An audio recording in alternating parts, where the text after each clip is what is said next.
The gas lamps hissed outside her window as night settled over London, their light bleeding through the curtains like a warning she could not read. By day, she was invisible in the safest way a woman could be: a housewife, orderly, obedient, reliable. She scrubbed floors until her hands cracked, cooked meals she barely tasted, and smiled through a fatigue no one thought dangerous. When her thoughts grew restless and her nerves refused to stay quiet, it was not called despair, it was called a problem. If you're listening from somewhere quiet tonight, pause for a moment, tell me in the comments where you are. And if these hidden histories matter to you, subscribe and stay with me. There are many lives like hers, softened by time, misremembered by progress, waiting to be heard again. Because when the doctor finally arrived, he came not with cruelty, but with certainty. His voice was calm, his promise simple: relief, order, a return to normal. The procedure was described as modern, humane, almost merciful. What it destroyed was not illness, but identity. This is the story of a London housewife whose ordinary suffering was turned into a medical verdict, and how a single decision erased the woman she had been forever. The day begins before the bells, before the carts, before London remembers itself. In the half-light of early morning, the kitchen holds its breath. Ash settles in the grate from the night before, cold and pale, waiting to be coaxed back into usefulness. She moves through the room with practiced care, sleeves rolled, hair pinned tight, every motion learned rather than chosen. The floorboards know her steps. The table bears the faint scars of years of service. Nothing here resists her. She lights the fire carefully, shielding the flame with her hand as though it might take offense. Coal catches, reluctantly at first, then with a low murmur that warms the room by degrees. A kettle is set on, its dull metal already freckled with lime and age. There is comfort in these repetitions, not joy, not rest, but the safety of predictability. A woman can disappear into routine and be praised for it. Outside, the street remains dim. Gas lamps gutter faintly, casting halos that fail to reach the doorways. Somewhere beyond the windows, the city prepares its noise, but here there is only the scrape of a match, the clink of crockery, the soft rasp of breath drawn too shallowly. She pauses once, hand resting against the counter, as if the room has tilted slightly. The moment passes. It always does. By the time her husband wakes, the kitchen will be ready to receive him. Bread sliced evenly, tea poured strong, nothing forgotten, nothing out of place. This is the measure by which she understands herself, not by thought or feeling, but by completion.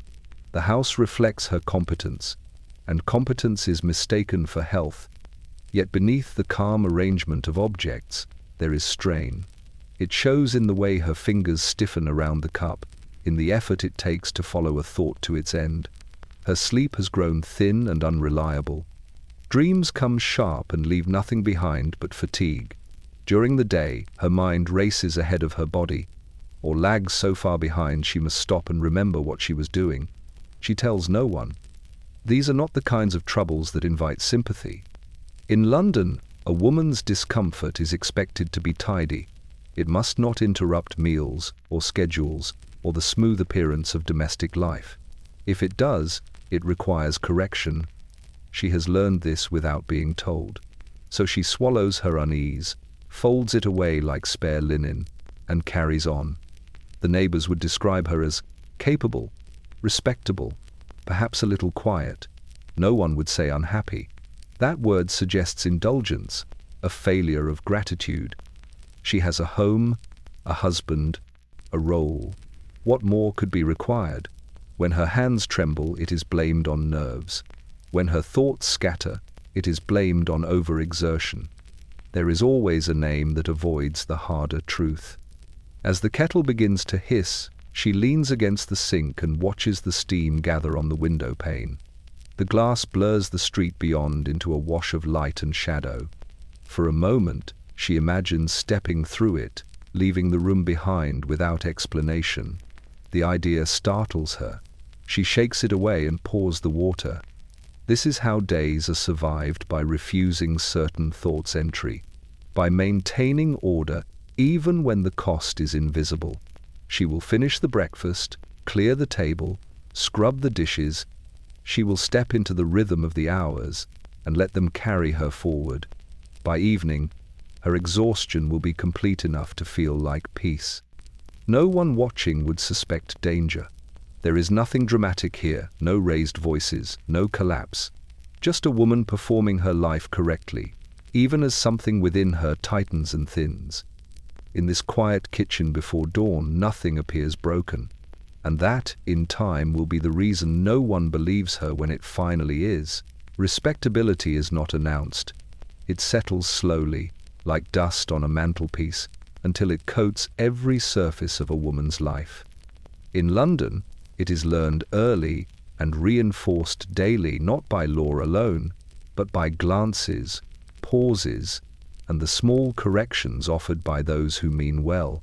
To be respectable is to move without friction, to produce no questions, to leave nothing unfinished that might suggest disorder within. She learned this lesson long before marriage fixed it in place.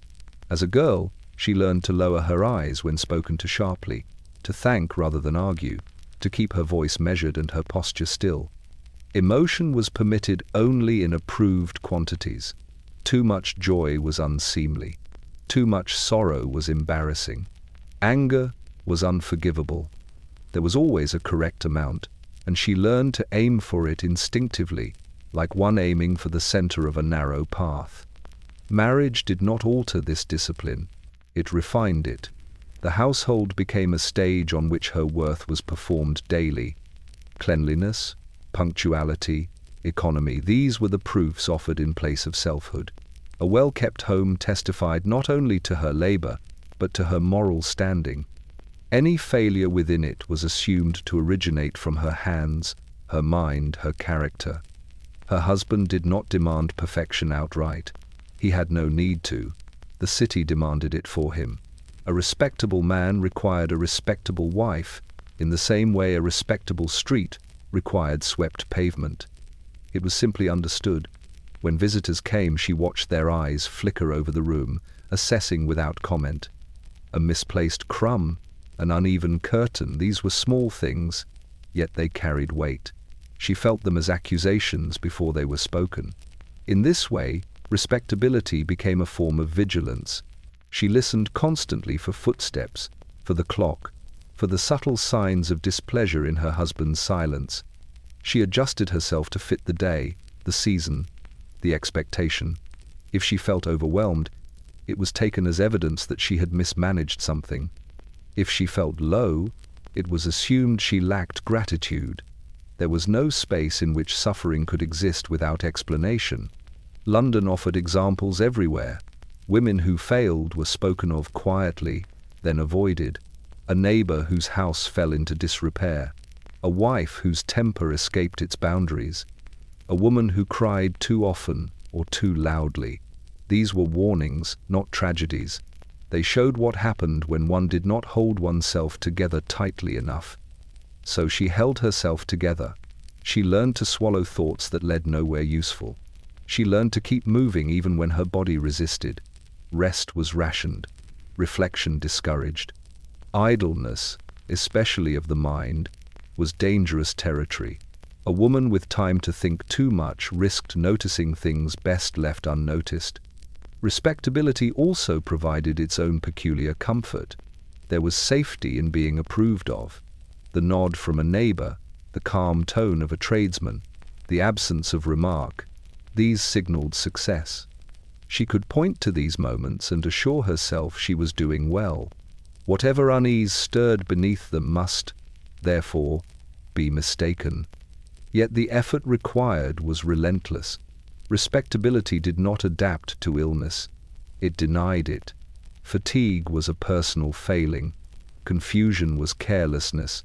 Sadness was indulgence. When she found herself struggling to complete the simplest tasks, she worked harder rather than admitting difficulty.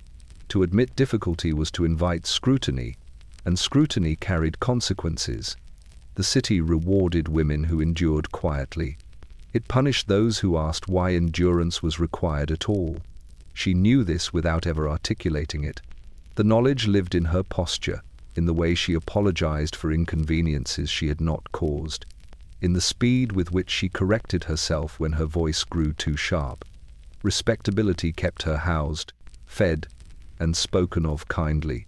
It also kept her contained. It left no room for the parts of her that did not fit neatly into routine. Those parts were pressed down gently, repeatedly, until they became a weight she carried without language. And as the days passed, that weight grew heavier, not enough to be seen, but enough to be felt, always, as something she must never let fall. The house was narrow by design, its walls drawn close together as though to conserve warmth, or perhaps to discourage excess. Each room served its purpose precisely. Nothing here invited lingering. Even the light behaved cautiously, filtering through curtained windows in pale bands that shifted but never widened. She knew every inch of the space intimately, the uneven stair, the cupboard door that resisted closing, the faint damp stain that returned each winter no matter how carefully it was scrubbed away. These rooms shaped her days as much as the clock did. The kitchen demanded movement, the sitting room composure, the bedroom restraint. Each space carried its own rules, and she passed between them without pause, adjusting herself as required. She stood straighter in the front room, quieter on the stairs, quicker in the scullery. The house trained her as surely as any schoolroom. There was little room for excess of objects, of sound, of feeling. Storage was practical rather than generous. Drawers were filled tightly, shelves used to their full capacity. When something new entered the house, something else had to be discarded or diminished. She learned to apply the same principle inwardly. Thoughts that took up too much space were folded smaller. Feelings that could not be neatly put away were pressed flat until they dulled. The ceilings were low enough to be felt. In the afternoons, when the air grew stale and heavy, she sometimes became aware of her breathing as a conscious act, measured and deliberate. Windows were opened briefly, never wide, and closed again before the cold could intrude. Fresh air was treated like indulgence, useful in moderation, dangerous in excess. Sound carried easily in such close quarters. A dropped utensil echoed sharply. Footsteps above announced themselves, whether intended or not. There was no true privacy, only degrees of separation. Even alone, she was never fully unobserved. The walls seemed to remember her movements, her habits, her hours. They offered no concealment, only enclosure. As the weeks passed, she began to feel the rooms not merely as spaces, but as pressures.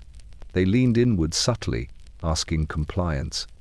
She found herself moving faster, as though speed might outrun the sensation of being held. Sitting still became difficult. When she paused, the walls appeared closer than before, the air thicker, the silence more insistent. At night, lying awake, she counted the familiar sounds, the ticking of the clock, the distant carriage wheels, the settling of the building itself. The house creaked and sighed like a living thing, adjusting its weight. She imagined it contracting around her, not violently, but patiently. There was no malice in it, only inevitability. She did not speak of this sensation. To do so would invite concern of the wrong sort. A woman who complained of her home sounded ungrateful. A woman who felt oppressed by walls sounded unwell. And illness, once named, had a way of attracting attention she did not wish to endure. Instead, she compensated. She kept surfaces clear, lines straight, objects aligned. Order gave the illusion of space. If everything was arranged precisely, the rooms seemed to relent slightly. Control over the small things provided reassurance against the larger confinement she could not address. Yet even order had its limits. Some days, she found herself standing in the doorway between rooms, uncertain which task came next. The pause was brief but unsettling. She blamed herself for inefficiency and pressed on. Still, The moments multiplied. Decisions that once came automatically now required effort. The house, unchanged, felt heavier for it. The weight of these rooms was not visible. Visitors remarked on the neatness, the care with which everything was maintained. No one commented on the way she hovered near windows, or how she preferred to stand rather than sit. No one noticed how often she stepped outside on small errands, lingering in the street longer than necessary before returning. The rooms did not injure her directly. They did not bruise or break. They simply asked her, day after day, to make herself smaller.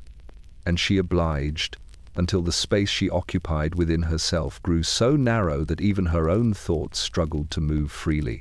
Fatigue arrived quietly, without ceremony or clear beginning. It did not announce itself as illness, nor did it demand rest. It settled instead into her limbs and thoughts like a fine sediment, invisible but persistent. Each morning required slightly more effort than the one before. Each evening arrived sooner than expected, bringing not relief but a deeper weariness that sleep failed to resolve. She rose as she always had, but the act of rising began to feel deliberate, as though her body required persuasion. Limbs responded a fraction too slowly. Muscles ached without having been strained.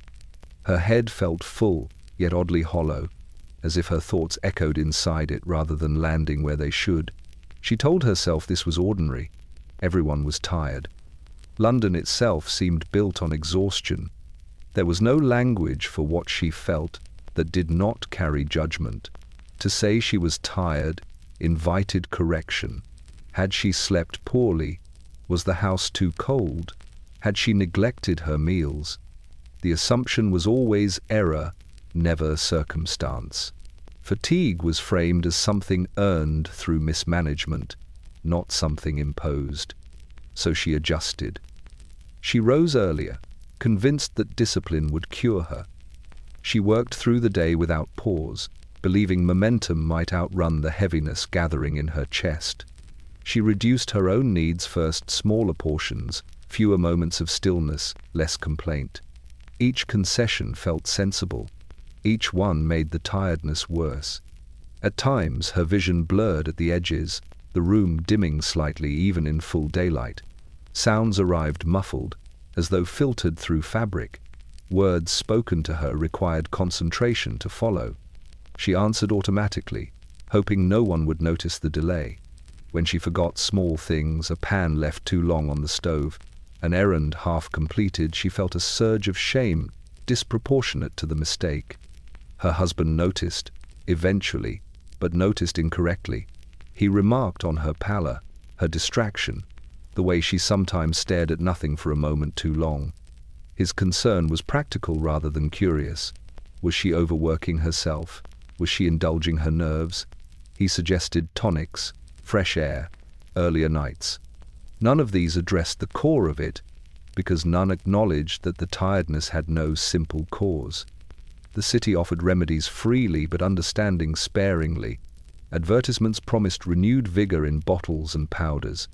Pamphlets warned women against excessive thought, excessive emotion, excessive ambition, excess of any kind. Tiredness, when it appeared in women, was often explained as a consequence of being too much or not enough, sometimes both at once. She tried to rest, briefly, but rest felt illicit. Sitting idle produced a restless guilt that left her more drained than before. Even in stillness, her mind continued to labor, turning over lists of tasks, imagined failures, small corrections she must remember to make. Sleep came shallow and fragmented, leaving behind a residue of unease rather than restoration. There were moments when the fatigue sharpened into something close to panic. Her heart would race unexpectedly. Her breath would shorten. The room would seem suddenly unreal, as though she were watching herself from a slight distance. These episodes passed quickly, leaving her embarrassed and unsettled. She said nothing. To speak of such sensations risked being misunderstood entirely. The tiredness did not fit the categories she had been taught. It was not weakness exactly. It was not sadness. It was not pain. It was an erosion, slow, steady, cumulative. Each day took something small from her, and no night returned it. She began to fear the mornings, not for their demands, but for the proof they offered that nothing had improved. Doctors' words floated through her thoughts, gathered from conversations overheard and articles skimmed. Nervous exhaustion, female strain, hysteria, spoken lightly, as though it were a passing inconvenience rather than a sentence. These terms hovered at the edges of her mind, nameless threats waiting to be invoked. Yet, still, she continued, the house remained orderly, meals were served, appearances held. To the outside world, nothing was amiss. The tiredness had no name, and so it was allowed to persist unchecked. It became part of her, woven into her days, accepted because it could not be easily explained. And in that absence of language, something dangerous took root. For what cannot be named can be redefined by others. What begins as exhaustion can, in time, be rewritten as defect. Meals were meant to steady the household. The table, properly set, signaled order restored at least twice a day. Plates aligned, cutlery placed with care, steam rising predictably from covered dishes. It was here, more than anywhere else, that her composure was expected to be most visible. A woman who could not hold herself together at the table risked being seen as unwell in a way that invited correction. She prepared each meal with the same meticulous attention she gave to everything else, portions measured, flavors consistent, nothing too rich or too sparse. Yet as she carried the dishes from stove to table, a faint trembling began in her hands. At first it was so slight she could deny it entirely. A trick of the light, a momentary weakness. She adjusted her grip and moved on. But the tremor returned, persistent and unwelcome. It appeared without warning, often just as she reached to serve or pour. Teacups rattled faintly against their saucers. Spoons chimed softly against porcelain. The sounds seemed louder than they should have been, drawing her attention sharply to movements she had once performed without thought. She became acutely aware of her body at the table, the weight of her arms, the way her pulse fluttered in her throat, the effort required to keep her hands still. Conversation drifted around her, but she listened only partially, devoting most of her attention to maintaining control. She answered questions automatically, hoping her voice betrayed nothing. Her husband noticed the trembling before he mentioned it. His gaze lingered a moment too long on her hands. His brow furrowed slightly. When he finally spoke, it was with mild concern rather than alarm. He asked if she felt unwell, if she had eaten enough, if she was worrying unnecessarily. The implication was clear. The problem was internal, and therefore her responsibility to resolve. She smiled and assured him she was fine. The word came easily, practiced over years. Fine required no explanation. Fine invited no further questions. Yet the lie sat heavily with her, compounding the strain she already carried. The table, once a place of routine, became a site of tension. She dreaded the moments when all eyes turned toward her, however briefly. She began to avoid pouring when possible, setting the jug closer to her husband instead. She served more quickly, retreating to the kitchen under the pretense of fetching something forgotten. Each small avoidance felt like failure. Privately, she scolded herself. She told herself to be sensible, to rest more, to stop indulging anxious thoughts. Nervousness was a known female affliction, often exaggerated by imagination. She had read as much. Doctors wrote confidently about it. Nerves were spoken of as though they were loose threads that could be easily trimmed. Yet this did not feel imagined. The trembling arrived even when her mind was calm. It persisted despite her efforts to ignore it. At times it spread upward, tightening her chest, quickening her breath. She learned to recognize the onset by the peculiar lightness that preceded it, a sensation like standing too close to an open window. She did not speak of these moments beyond the table. To do so would risk drawing conclusions she was not prepared to face. A woman with nerves was a woman on a threshold between health and diagnosis, between domestic authority and medical oversight. She sensed instinctively that once crossed, such thresholds were difficult to recross. The city offered explanations readily enough. Newspapers and pamphlets were full of them. Urban life overstimulated women. Intellectual strain exhausted the female constitution. Household management, if taken too seriously, depleted vital energies. Each theory placed the burden back onto her, framing her symptoms as a consequence of her own behavior. So she adapted again. She reduced conversation at meals. She focused on eating slowly, deliberately, as though control over one function might restore control over the rest.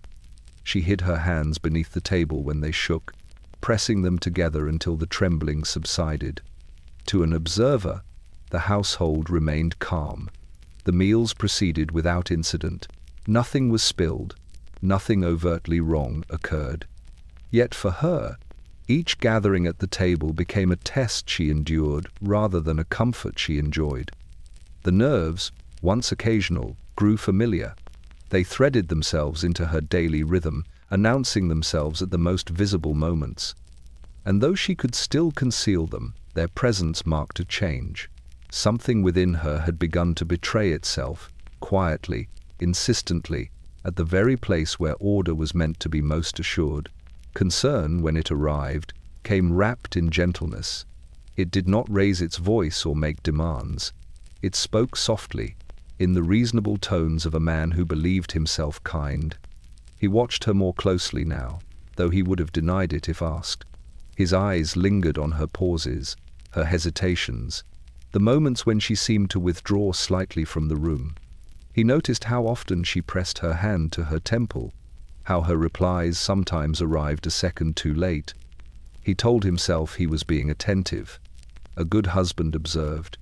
A good husband intervened before things became unmanageable. At first, his remarks were casual. He suggested she sit down more often.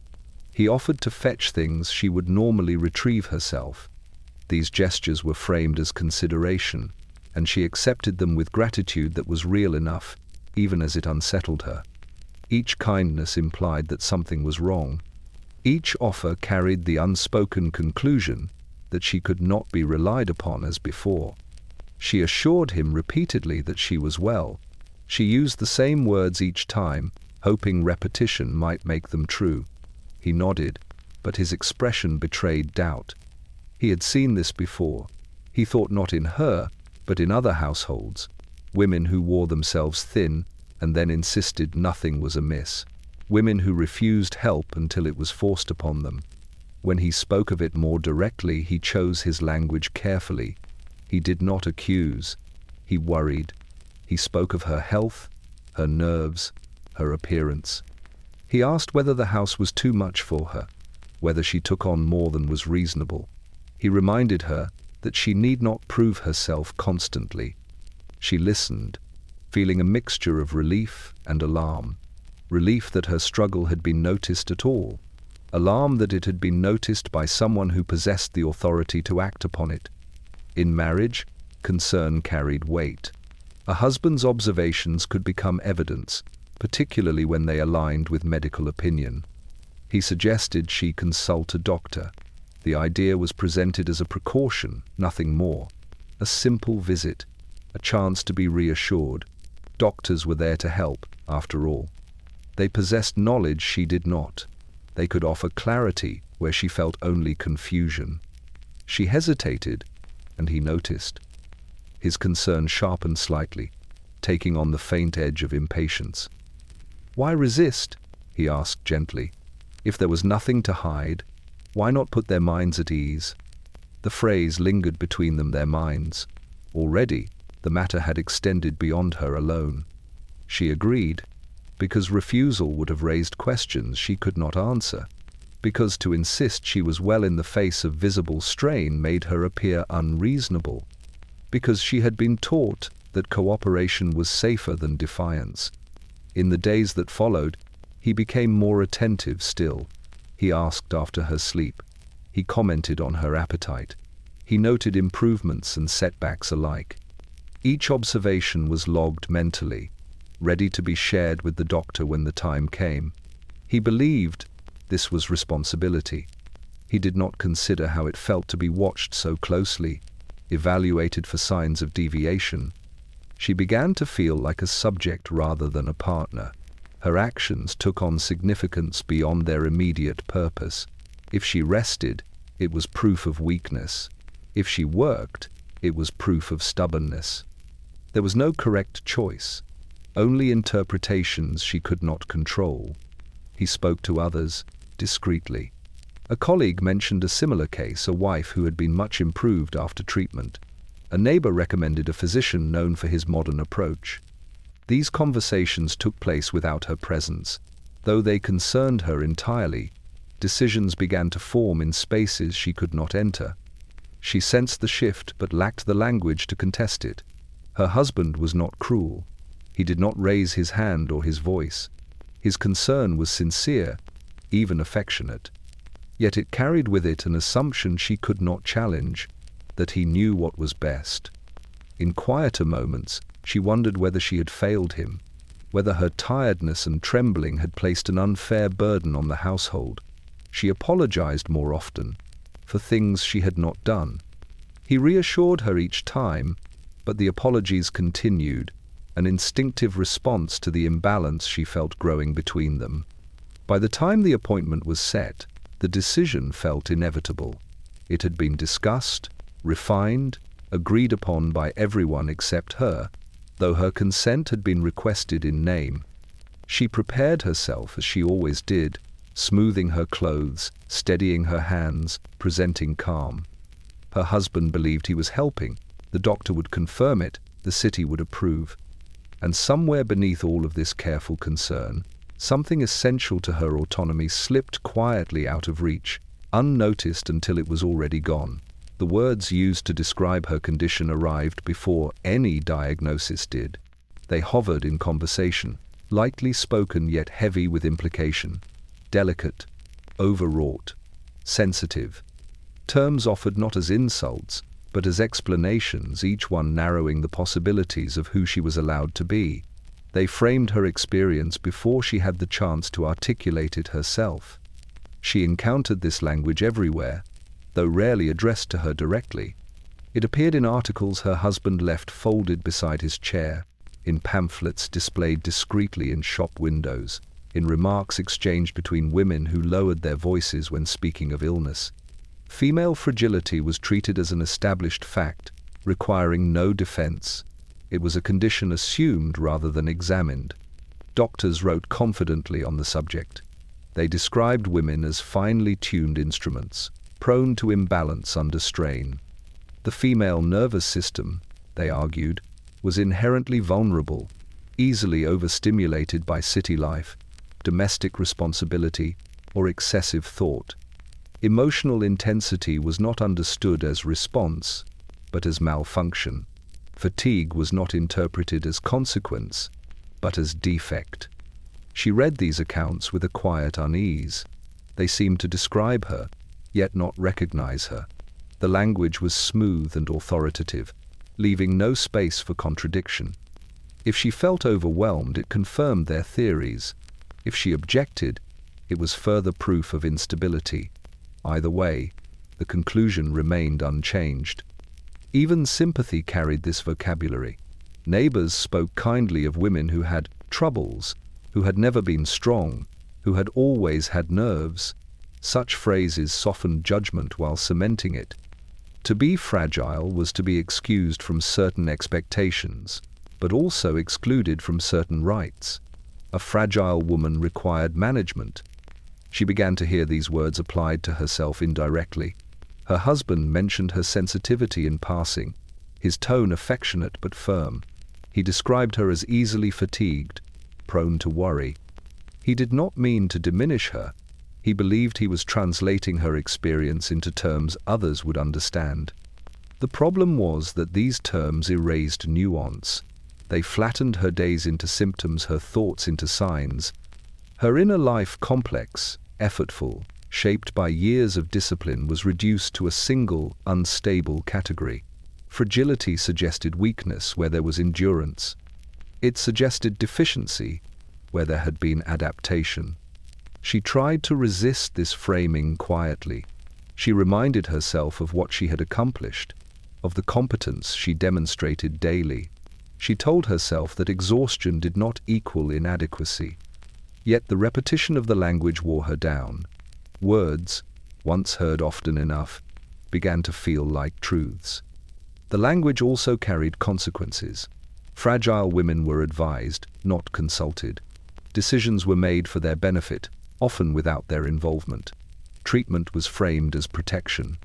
Obedience as recovery. The expectation was compliance, not collaboration. She sensed this shift in how she was addressed. Questions became fewer. Suggestions became firmer. The space for disagreement narrowed. When she expressed uncertainty, it was met with reassurance rather than discussion. Her doubts were interpreted as symptoms rather than perspectives. At night, she lay awake considering how easily a life could be redefined by vocabulary alone, how a word spoken by the right authority could reshape one's identity irrevocably. She had not changed dramatically. She had grown tired, unsettled, strained, yet the language surrounding her transformed these experiences into something ominous. The most dangerous aspect was its gentleness. There was no accusation in it, no raised voice. Female fragility was spoken of as natural, inevitable. It absolved those who invoked it of responsibility. If her condition was inherent, then nothing in her environment needed to change. By the time the doctor's visit approached, the language had already done much of its work. She found herself adopting it unconsciously, describing her own sensations in the terms she had absorbed. Nervous, sensitive, overstimulated. Each word moved her further from her own understanding of herself. The language of female fragility did not bruise or bind. It did something quieter. It softened resistance. It prepared her to accept conclusions she had not reached on her own. And in doing so, it laid the groundwork for decisions that would soon be presented not as choices but as necessities.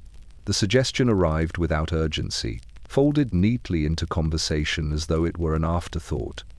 It was mentioned while coats were being gathered, while the kettle cooled, while the ordinary motions of the day continued uninterrupted. There was no announcement, no warning, merely the notion, offered gently, that it might be wise to consult someone just to be certain. Her husband spoke the doctor's name as one might speak of a tailor or a tradesman, respectable, reliable, a man of modern training. The words carried reassurance rather than alarm. This was not an intervention, he insisted. It was a precaution. Everyone sought advice from time to time. Better to address small troubles before they grew larger. She listened, nodding where expected. Inside, something tightened. The suggestion felt heavier than its tone implied. A visit suggested casually carried with it the assumption that the matter was already settled. One did not suggest a doctor, unless one believed something required correction. She asked what the doctor might say. Her husband smiled faintly, dismissively.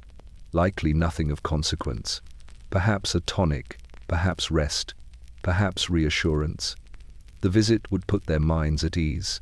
Again, the phrase appeared, their minds quietly expanding the circle of concern beyond her own. The casualness was deliberate. Alarm would have invited resistance. Casual suggestion invited agreement. It allowed the decision to feel mutual, reasonable, inevitable. She sensed this instinctively, even as she complied. To refuse would have made the matter seem larger than it was being presented. Refusal would have implied fear, secrecy, defiance. So, she agreed. The word left her mouth smoothly, practiced in years of assent. She told herself it was sensible. Knowledge could not harm her. A brief conversation with a professional might even offer relief. She imagined herself leaving the consultation reassured, her troubles dismissed as temporary strain. In the days that followed, the suggestion hardened into an appointment. A date was chosen, a time set.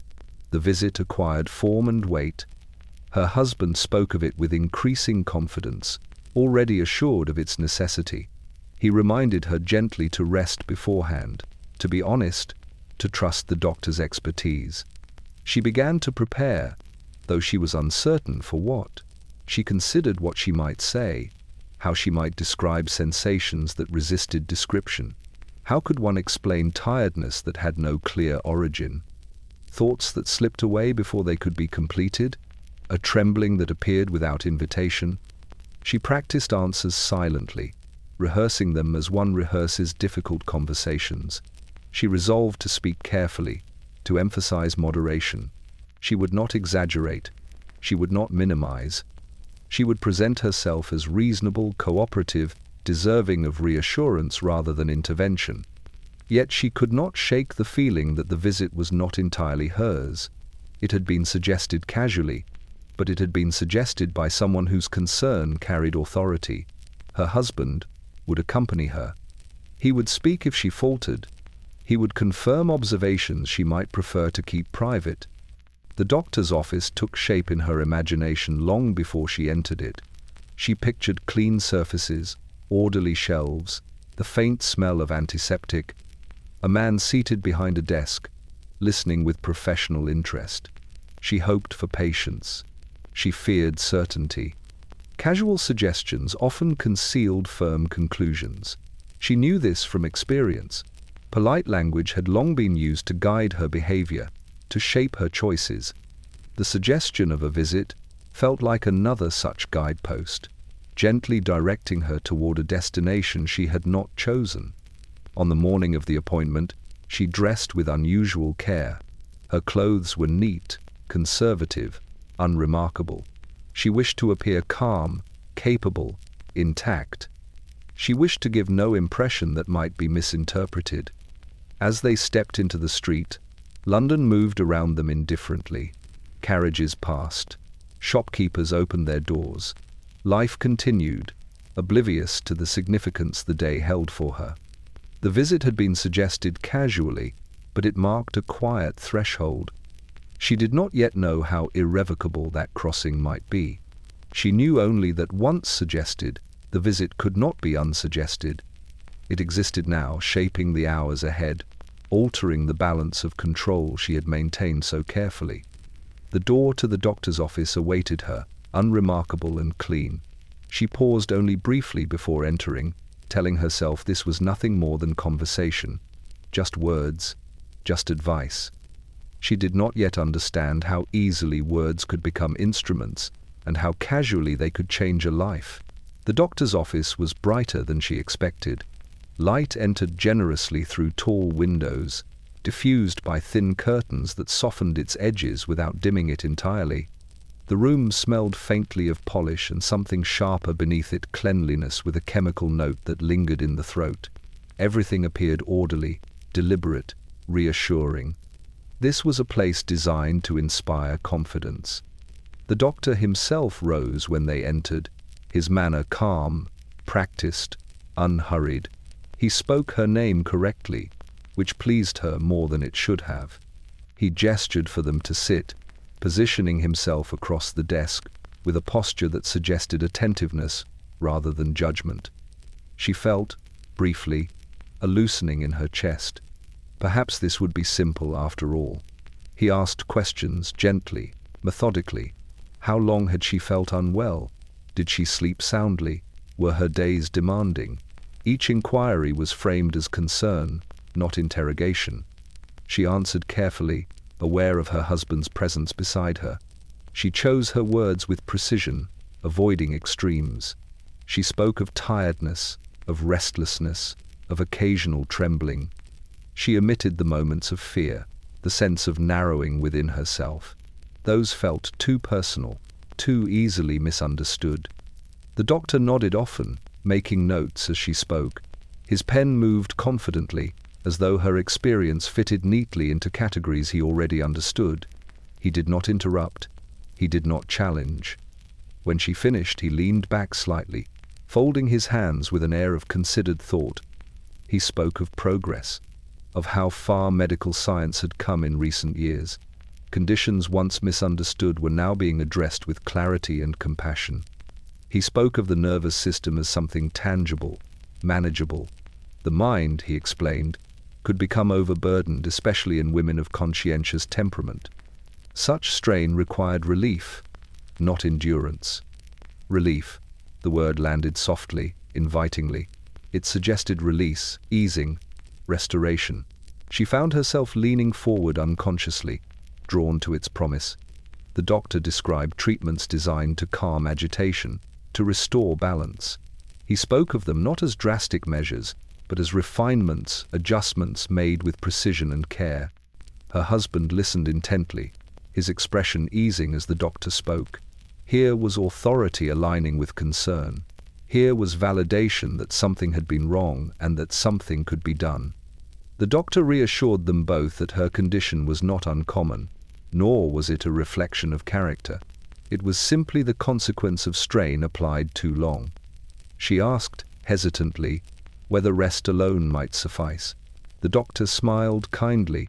Rest was valuable, he agreed, but sometimes insufficient. Certain conditions required intervention to prevent further decline. He emphasized how gentle modern methods had become. Gone were the crude practices of the past.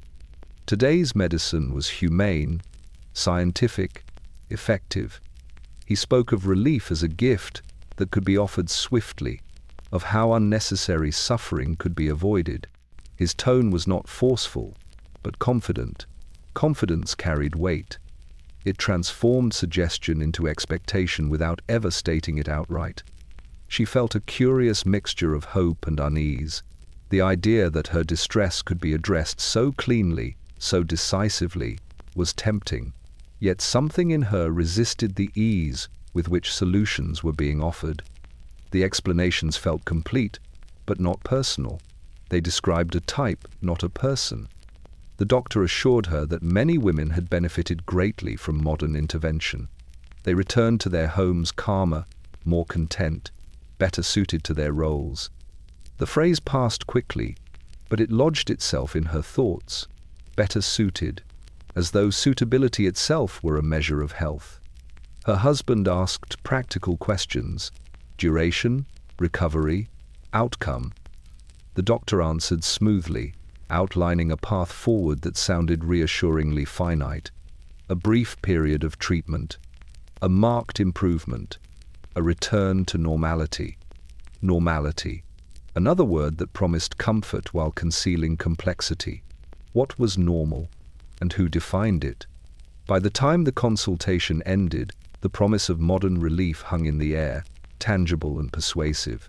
The doctor stood, signaling completion. He shook her hand firmly, confidently, as though sealing an agreement already reached.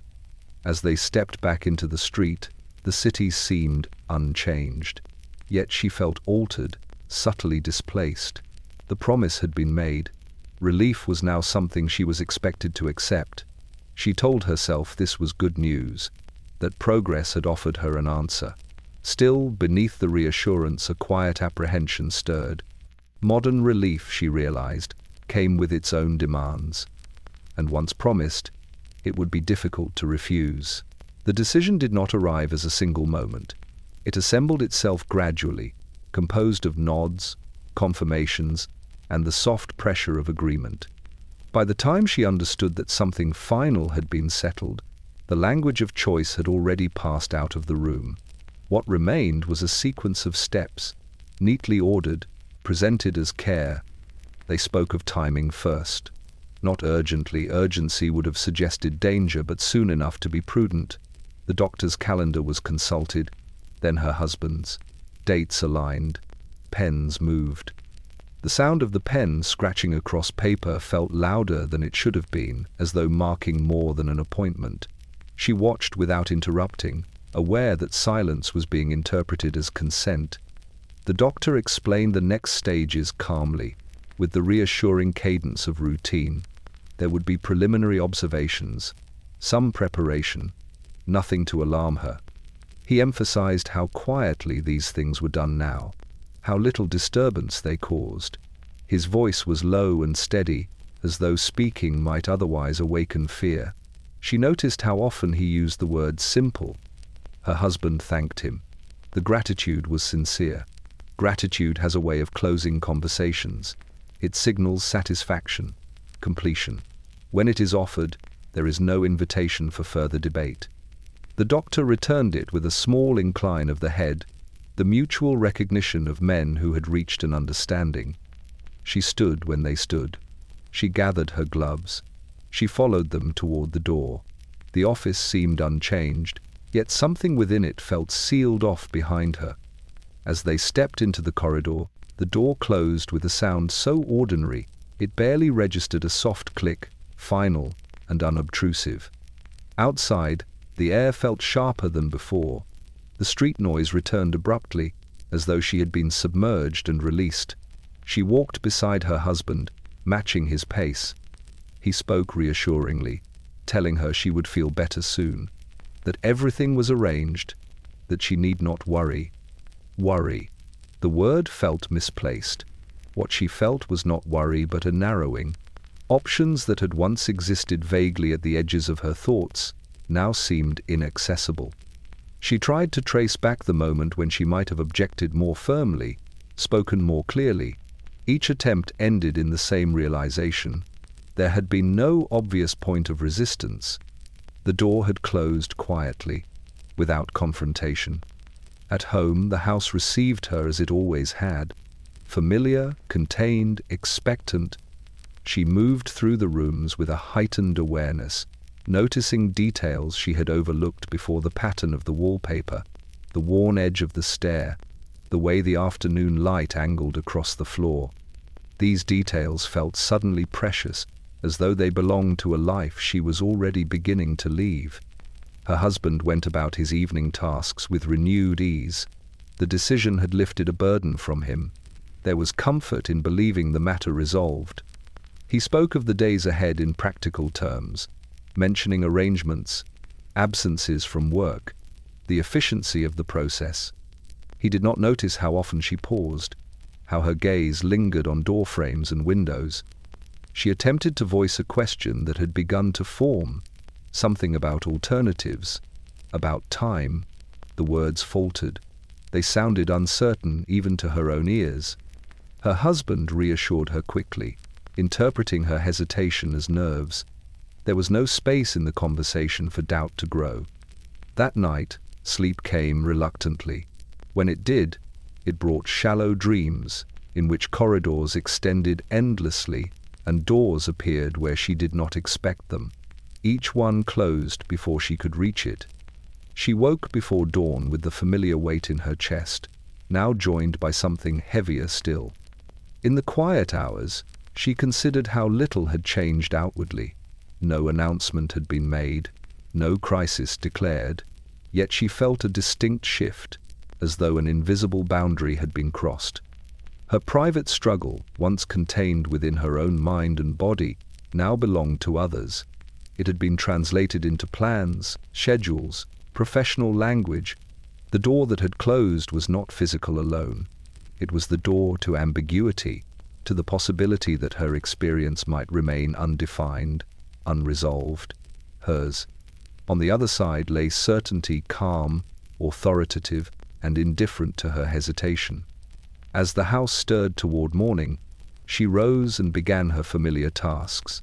The routine steadied her briefly, offering the illusion that nothing fundamental had altered. But beneath the repetition, she felt the quiet certainty that something irreversible had begun. No one would point to this day as the turning point. There was no drama to mark it. Yet it was here, in the absence of noise, in the softness of agreement, that the future took shape. The door had closed quietly, and she stood on the other side of it, already out of reach of the life she had known. The room in which she was received was smaller than she remembered, though perhaps it had always been so.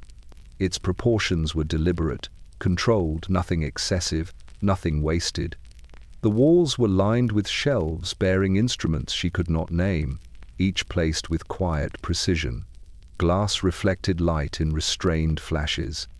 The air held the faint, persistent scent of antiseptic, softened by polish and paper. She sat where she was directed, hands folded carefully in her lap. The chair was upright, discouraging comfort. This was not a place designed for rest, but for attention. Across from her, the doctor arranged his papers, aligning them before him as one might align thoughts before speaking.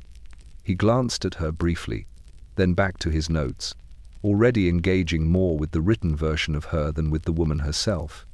Her husband took a seat nearby, close enough to hear everything, close enough to intervene if needed. His presence felt heavier here than it had at home. In this room, his concern acquired legitimacy. He was no longer merely a husband. He was a witness. The doctor began by reviewing what had already been said. He repeated her symptoms with practiced clarity, translating her lived experience into concise phrases: fatigue, nervous agitation, difficulty concentrating, emotional strain. Each term sounded definitive when spoken aloud, as though the act of naming had stabilized something inherently uncertain. He asked her to confirm. She nodded, adding small clarifications where she felt safe to do so. She tried to speak plainly, without embellishment, conscious that excess might be mistaken for hysteria. Each word felt weighted. Each sentence required calculation. As she spoke, the doctor observed not only her answers, but her manner, the way she held herself, the steadiness, or lack thereof, of her voice. He asked questions that circled rather than pierced, probing indirectly for confirmation of conclusions already forming. When she hesitated, he made a note. When she faltered, he looked thoughtful rather than curious. The consulting room did not invite dialogue. It facilitated assessment. She sensed this instinctively. This was a space where uncertainty was temporary and resolution was expected. The doctor's authority filled the room, subtle but pervasive. It shaped the rhythm of the conversation, determining when it moved forward and when it paused. He spoke of her nervous system again, of how finely balanced it must be in women of her disposition. He explained that such systems, when strained too long, required decisive intervention. Left unattended, they risked further deterioration. His tone was calm, almost soothing, but the implication was unmistakable. Delay was dangerous. She felt herself receding slightly as he spoke, as though the room itself encouraged withdrawal. Her role was no longer to explain, but to be explained. She was present to confirm, to assent, to receive instruction. The doctor's gaze shifted between her and her husband, acknowledging them both, yet conferring more readily with the latter. At one point, she attempted to articulate a concern, something about feeling misunderstood, about fearing the loss of herself rather than her symptoms. The words emerged haltingly, incomplete. The doctor listened politely, then responded with reassurance that bypassed the substance of what she had tried to express. Her fear, he explained, was itself a symptom. Resistance was common in such cases. It was nothing to be alarmed by. The consulting room absorbed her objection without altering course. The doctor noted it, categorized it, moved on. By the time the consultation drew to a close, she felt oddly diminished, as though parts of her had been left behind in the doctor's notes. The room seemed to press inward, not physically, but conceptually. It offered certainty in exchange for complexity, order in exchange for ambiguity. The doctor stood, signaling the end. He spoke of next steps with practiced ease. Arrangements would be made, preparations explained. Everything would proceed smoothly. She would be well cared for. As she rose, she glanced once more around the room, the shelves, the desk, the quiet confidence embedded in every surface. This space had not raised its voice. It had not demanded submission. It had simply assumed it. When she stepped back into the corridor, she felt lighter and heavier at once. Lighter because the burden of uncertainty had been lifted from her shoulders. Heavier because that burden now rested elsewhere, beyond her reach. The consulting room closed behind her, resuming its orderly silence. Inside it, decisions lingered, fully formed. Outside it, she carried only their consequences. The questions came softly, arranged with care, designed less to discover than to confirm. They moved around her like measured steps in a small room, never quite approaching the center. Each one invited an answer already anticipated, and when she offered something unexpected, it was gently redirected, returned to safer ground. The doctor asked how long she had felt unsettled. She considered the question carefully. How long could one measure a slow erosion? She began to speak of months, perhaps longer, of a weariness that had no clear beginning. He nodded, as though this aligned neatly with his understanding. He did not ask what those months had contained. He asked only whether the sensation had worsened. He asked about her thoughts. Did they trouble her? Did they linger too long? Did they return unbidden? She hesitated, uncertain how to describe a mind that refused to rest but also refused to focus. She spoke of distraction, of difficulty completing tasks. He wrote quickly, not looking up. The specifics of her experience fell away, replaced by a shorthand that satisfied him. He asked whether she worried excessively. The word excessively caught her attention. Excess implied a standard she could not see. She answered cautiously, admitting to concern but denying obsession. The doctor smiled faintly, as though indulgent. Worry, he explained, often appeared moderate to the one experiencing it. Perspective was important. Her husband contributed occasionally, filling in where she paused. He mentioned her sleeplessness, her trembling hands, the moments when she seemed distant. Each addition tightened the shape forming around her. She listened, surprised by how complete the picture sounded when assembled by others. She tried, once, to steer the conversation elsewhere. She spoke of the house, of the constant demands, of the way the city seemed to press inward. She wondered aloud whether rest or change might ease her condition. The doctor acknowledged this politely, then returned to his line of questioning. Environmental factors were noted, he said, but secondary.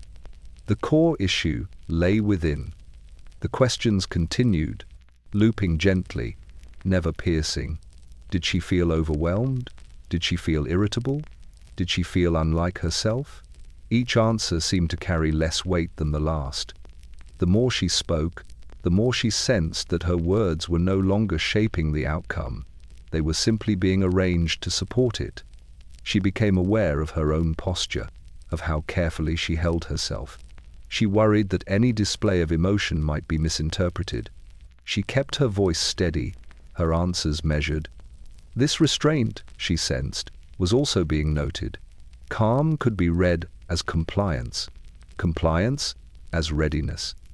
At times, the doctor's questions felt almost rhetorical. He posed them with an air of inevitability, as though their answers were self-evident. When she confirmed them, it was proof. When she did not, it was resistance. Either way, the trajectory remained unchanged. She asked a question of her own, tentatively. She wanted to know what, precisely, he believed was wrong. The doctor paused, considering how best to respond. He spoke of imbalance, of overtaxed faculties, of the need to relieve pressure before damage became permanent. His language was careful, abstract. It named nothing directly, yet implied everything. The questions circled her, defining boundaries she had not known existed. They mapped her interior without ever touching it.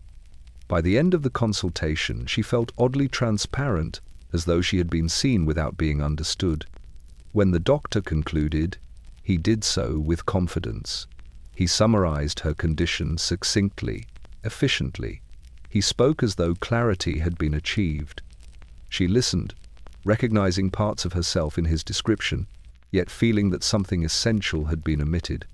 As they left, she tried to recall the exact moment when the questions had ceased to seek answers and begun to assert conclusions.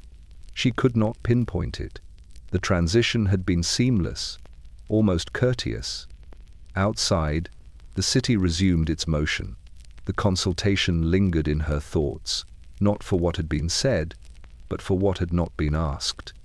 No one had inquired about her fears, her sense of narrowing, the quiet grief she carried for a self she felt slipping away. Those questions, she realized, would never land here. The questions that mattered had circled her carefully, respectfully, and moved on, leaving behind a diagnosis shaped by absence as much as by presence. The doctor's pen moved steadily, its progress uninterrupted by her pauses or the careful shaping of her words. Ink flowed where her meaning thinned. What she offered in lived detail, hesitation, pressure, the sense of being narrowed by days, was received, compressed, and rendered into a form that could be kept. The page accepted everything without question, and in doing so, changed it. She watched this process with an unease she could not name. There was something final in the way the pen lifted and returned, the way headings were underlined, the way margins contained her. Each line captured an aspect of her, yet none captured her whole. The notes were not false, they were incomplete. And incompleteness, she sensed, was dangerous when presented as sufficiency.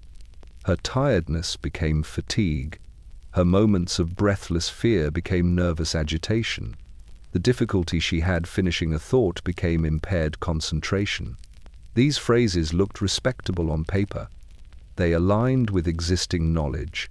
They suggested an orderly mind at work, organizing disorder into something actionable. She felt herself receding as the list grew. The doctor glanced at the notes more often than at her. When he did look up, it was to confirm rather than to inquire. A nod accompanied each checkmark, each addition. The process unfolded with an air of inevitability, as though the notes had been waiting for her to arrive and were now filling themselves in. Her husband leaned forward slightly, reading where he could. He seemed relieved by the clarity taking shape. Notes offered certainty. They transformed concern into plan. He asked questions about what was being written, and the doctor answered without hesitation, translating symbols into assurances. Everything was being documented. Nothing would be overlooked. She wondered, briefly, what might be lost by being recorded. The texture of her days, the way the morning light made her feel briefly capable, the way the afternoon drained her disproportionately, the way evenings closed in too soon, none of this fit easily into the available categories. She tried once more to add nuance, to explain that her experience shifted with context. The doctor acknowledged this kindly and added a brief annotation. The page absorbed it, neutralized it. In the margin, she noticed numbers, not dates, but measures, severity, frequency, duration. Each metric suggested a scale on which she could be placed. She had not known she was being measured until the measurements appeared. The realization made her acutely aware of her posture, her expression. Even stillness felt observed. The notes carried authority beyond the room. They would be read again, referenced, shared. They would travel where she could not. In them, she would be consistent, legible, manageable. Any contradictions would be smoothed away by the logic of documentation. Once written, the notes would speak for her, louder and more persuasively than she ever could. She asked, quietly, whether she might see what had been written. The doctor hesitated for a fraction of a second, then smiled. There was no need, he said gently. The notes were technical. They were intended for professional use. He summarized instead, offering a simplified version meant to reassure. The original remained on the desk, its contents sealed by expertise. This, she realized, was another kind of door, not closed abruptly, but left slightly ajar in a way that discouraged entry. Access was not denied. It was rendered unnecessary by explanation. She nodded, accepting the summary as one accepts a translation without knowing the original language. As the consultation drew on, the notes thickened. Pages were turned. A file took shape. With each addition, the woman she had been complex, adaptive, strained yet deliberate, flattened further into a case. Not an unkind case, a tidy one. When the doctor finally set his pen aside, he did so with satisfaction. The notes were complete. The narrative they formed was coherent, persuasive. It justified what would follow. She felt a peculiar hollowness, as though something essential had been transferred out of her and into the file. Standing to leave, she caught a glimpse of her name written at the top of the page. It looked unfamiliar there, formal and contained. Beneath it, a list of descriptors marched downward, orderly and decisive. She felt a momentary urge to correct them, to add a sentence that might restore balance. The moment passed. The pen was capped. The notes were closed. Outside the room, the file remained behind, holding a version of her that would now outlive her own account. Reduced to notes, she would be easier to treat, easier to manage, easier to improve. What could not be written down would soon be deemed irrelevant. The doctor spoke of the mind as one might speak of a recently charted territory once mysterious, now rendered navigable by careful study and modern tools. He did not raise his voice or embellish his claims. Confidence made ornament unnecessary. The science, he suggested, had advanced beyond speculation. What once required patience and observation could now be addressed directly, efficiently, and with lasting effect. She listened as he explained the principles behind this new understanding. The mind, he said, was not an abstraction but a mechanism, delicate, intricate, and subject to wear. Prolonged strain could disturb its balance, producing symptoms that appeared emotional but were, in truth, physiological. Such disturbances required more than reassurance. They required correction. The language was persuasive in its clarity. It transformed confusion into structure, uncertainty into diagnosis. Her distress, previously diffuse and difficult to articulate, now had a place within a system that claimed to understand it fully. There was comfort in this, even as it unsettled her. To be known, even imperfectly, felt preferable to remaining undefined. He spoke of recent developments with evident pride. Physicians had learned to identify the specific regions of the mind responsible for agitation, indecision, and excessive emotional response. These areas, he explained, could become overactive, interfering with a woman's ability to function calmly within her daily life. The goal of treatment was not to diminish her, but to restore harmony. Harmony, the word was chosen carefully. It suggested balance rather than loss, refinement rather than removal. He emphasized that the procedure he described was not punitive nor experimental. It was the product of rigorous study, refined through repeated success. Patients emerged calmer, more settled, better able to engage with their responsibilities. Her husband listened attentively, nodding in agreement. The explanation aligned neatly with what he had observed. Here was an answer that absolved both of them. Her condition was not the result of neglect or misunderstanding. It was a malfunction, no more moral than a broken limb, and like any malfunction, it could be repaired. She asked whether such interventions were common. The doctor assured her they were becoming increasingly so. The modern age demanded modern solutions. As cities grew more complex and expectations more exacting, the mind required assistance to keep pace, particularly in women, whose nervous systems were finely attuned and therefore more susceptible to overload. The phrase passed without comment, though it lingered with her, particularly in women. The implication was not new, but hearing it framed as scientific truth lent it new authority. Female fragility, once a matter of opinion, now presented itself as evidence-based fact. The doctor described outcomes with careful optimism. Patients often reported relief almost immediately. The oppressive weight of anxiety lifted. Restlessness subsided. Life resumed its proper proportions. He did not speak of risks in detail, only assuring them that modern techniques minimized complications. Progress, after all, was built upon refinement. She wondered briefly what refinement meant in this context. What was being refined, and to whose standard? The question remained unspoken. The room did not invite philosophical inquiry. It invited acceptance. The science was presented as neutral, objective, beyond dispute. It did not account for her particular history, her environment, her quiet endurance.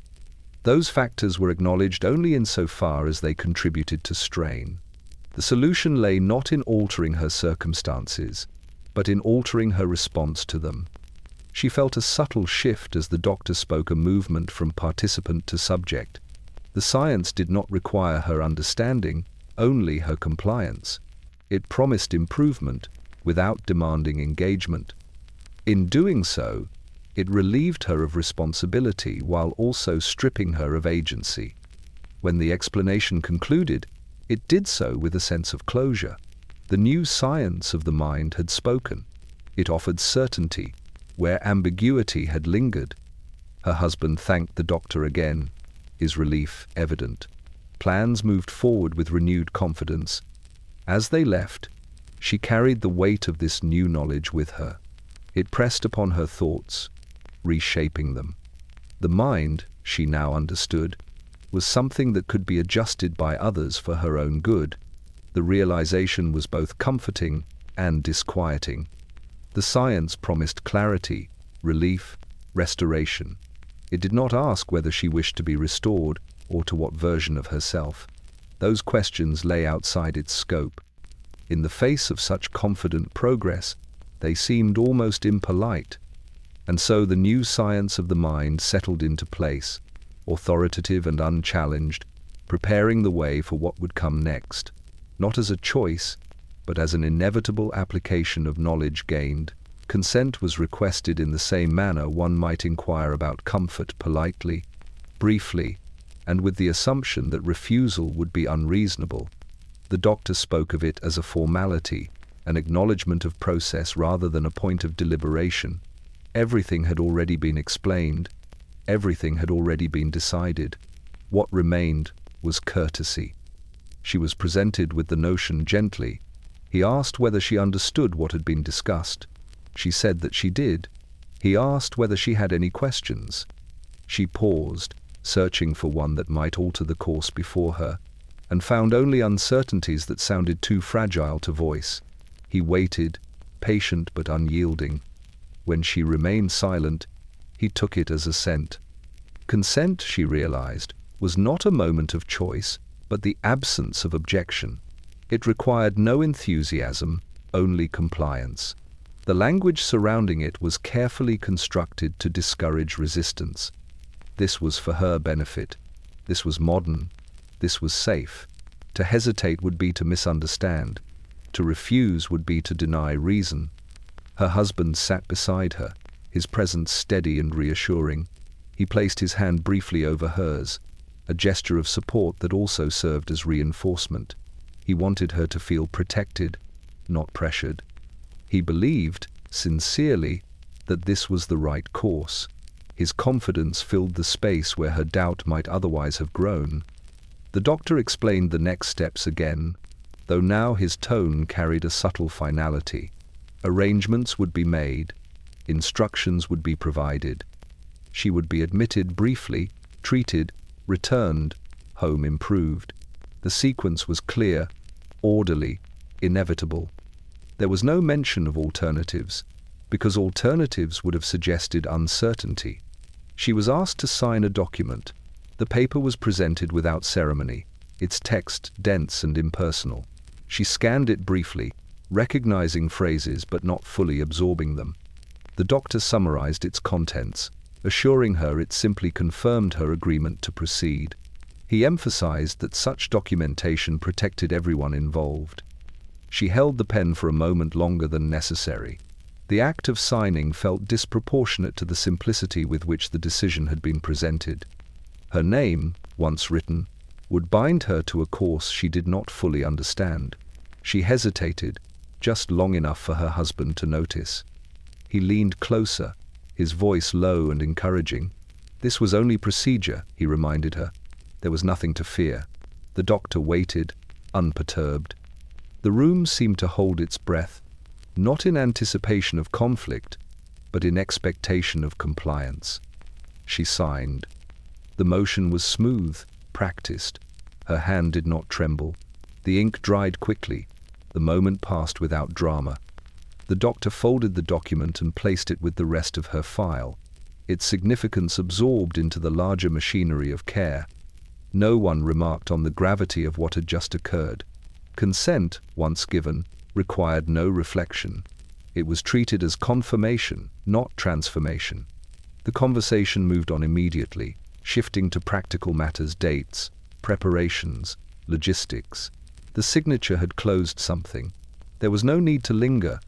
As they left, she felt a peculiar detachment, as though she had watched herself from a slight distance. The decision no longer belonged to her. It had been recorded, authorized, set in motion. She had participated, yet felt strangely absent. At home, the house received her as it always had, unchanged and indifferent. She moved through her familiar routines with a new sense of unreality. Each action felt provisional, as though performed under an unspoken condition. She found herself touching objects lightly, memorizing their textures, their weight. The ordinary had acquired a fragile significance.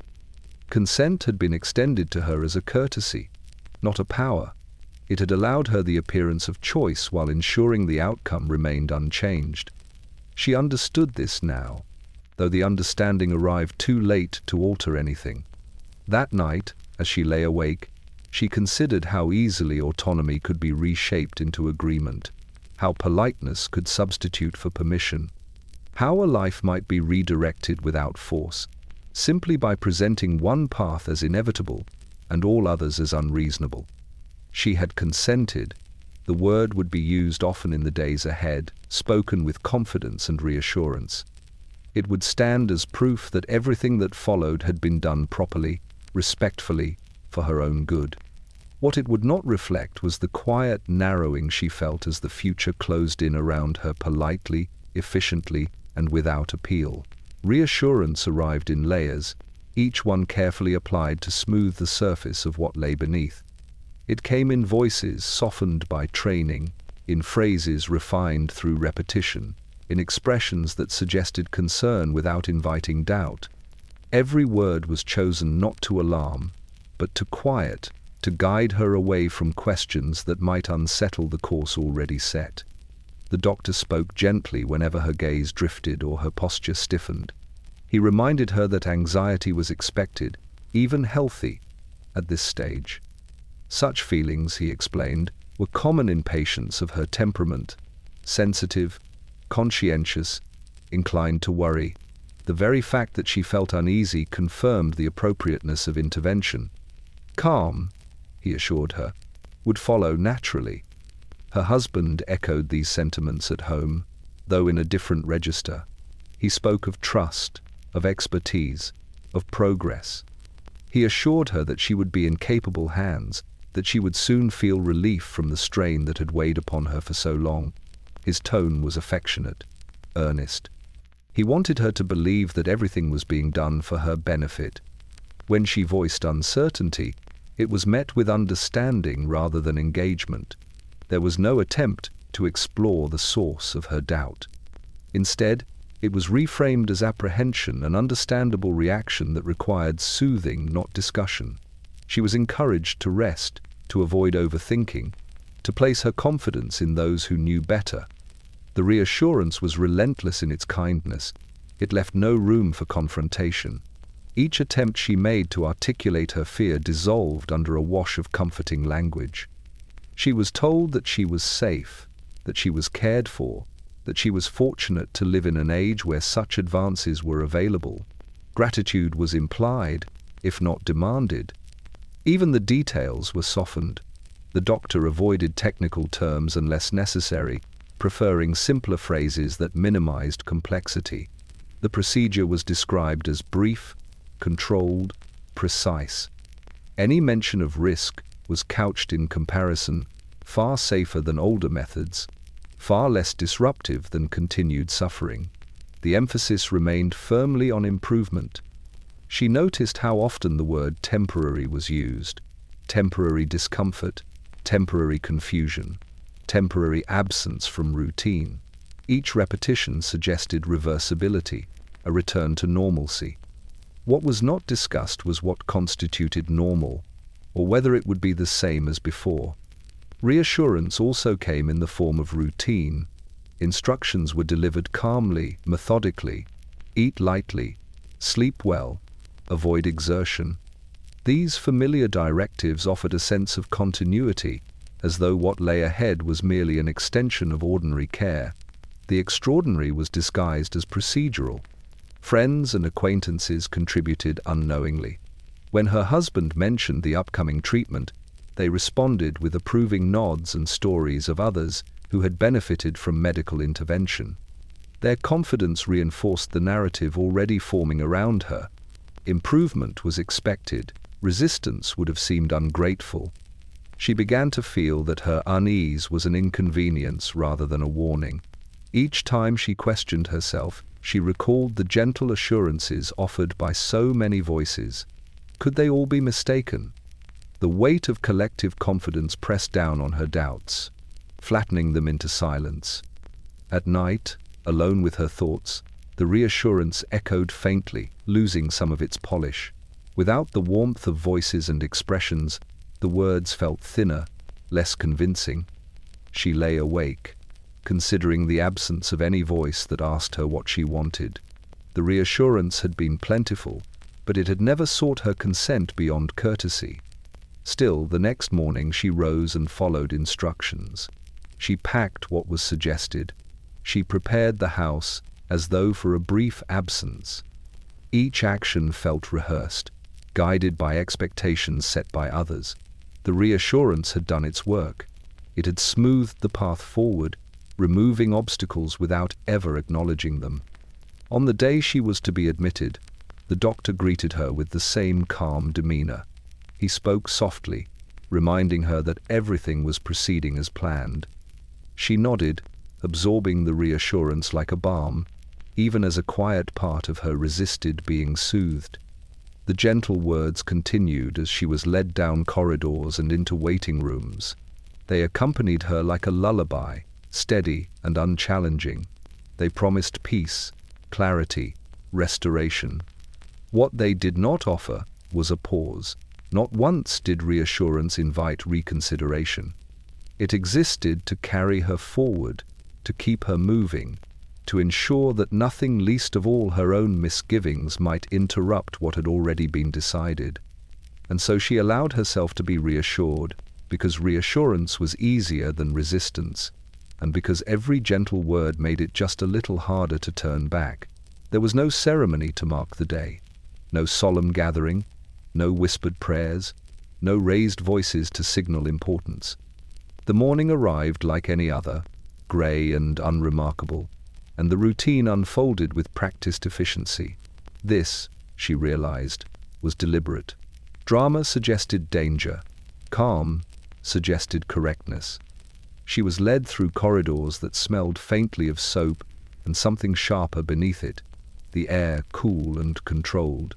Footsteps echoed softly, absorbed quickly by polished floors. The staff moved with quiet assurance, their movements economical, their expressions neutral. No one hurried, no one lingered. The absence of urgency created an illusion of safety. Instructions were given simply: sit here, wait, follow me. Each directive was small, reasonable, easy to obey. She complied without resistance, aware that resistance would have felt disproportionate to the mildness of the moment. Nothing appeared severe enough to justify alarm. The room prepared for her was clean and sparsely furnished. White surfaces reflected light evenly, leaving no shadows where uncertainty might hide. Instruments were arranged neatly, their presence understated.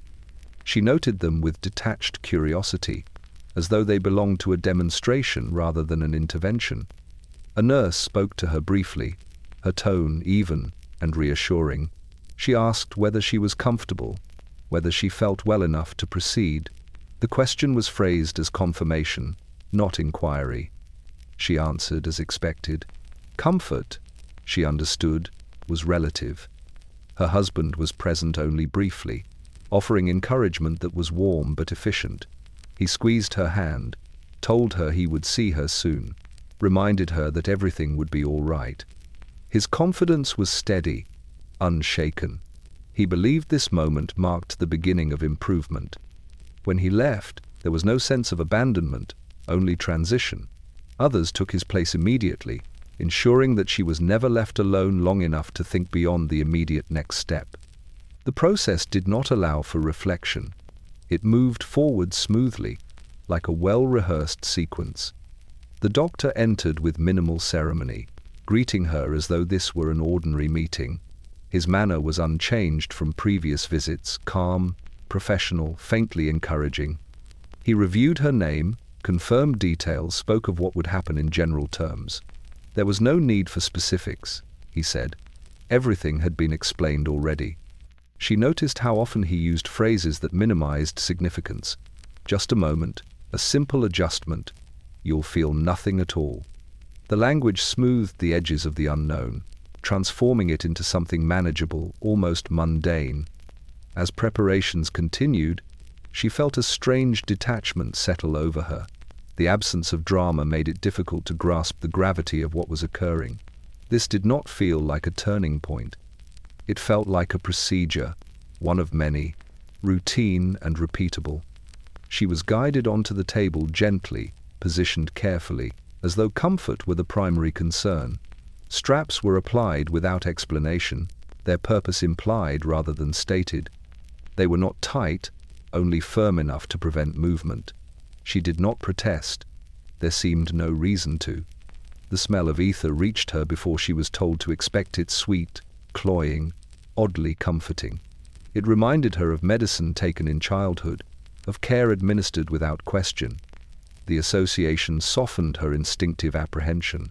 This, too, was deliberate. The mask was placed with practiced ease. She was instructed to breathe slowly, deeply. She obeyed, focusing on the rhythm of her breath. The room blurred slightly at the edges, sounds dulling as though wrapped in cloth. The staff continued to speak softly, their voices blending into a steady murmur. There was no pain, no sudden intrusion. The procedure unfolded without spectacle, its efficiency masking its significance. She drifted in and out of awareness, conscious only of fragments alight overhead, the pressure of hands, the distant sound of instruments being adjusted. Time lost its shape. Minutes passed without distinction. The absence of sensation was interpreted as success. Calm was equated with progress. There was nothing to mark the moment when something essential was altered, because nothing was meant to feel dramatic. When she was finally moved, it was done gently. She was covered, repositioned, spoken to softly. The staff expressed satisfaction in quiet tones, their relief understated. Another case completed. Another success recorded. As she was wheeled away, the room returned to its pristine order. Surfaces were cleaned, instruments replaced. No trace remained of what had occurred except in the notes that would soon be updated to reflect a favorable outcome. Later, when she tried to recall the procedure, she would struggle to identify a single moment of crisis. There had been no scream, no resistance, no obvious harm. This lack of drama would make it difficult for anyone, herself included, to question what had been done. The procedure had passed quietly, efficiently, without disruption. And in that quiet, something irreversible had occurred, so subtle in its execution that it would take time for its consequences to be recognized at all. Approval arrived swiftly, almost before she did. It settled into the room ahead of her return, shaping the atmosphere in which she would be received. Her husband spoke of the procedure with quiet satisfaction, his relief evident in the way his shoulders eased, in the steadiness of his voice. He repeated the doctor's words faithfully, as though repetition might solidify their truth. Everything had gone well. The intervention had been successful. Improvement was expected. Family members echoed this confidence when they visited. They spoke softly around her bed, careful not to tire her, their concern expressed through smiles and lowered voices. Each visitor seemed reassured by the calmness of the situation. There had been no complication, no crisis to recount. The absence of drama was interpreted as proof that the decision had been correct. They praised her bravery, though she did not feel brave. They praised her cooperation, though she could not remember actively choosing anything. Approval wrapped itself around her like a blanket, warm, heavy, and difficult to shrug off.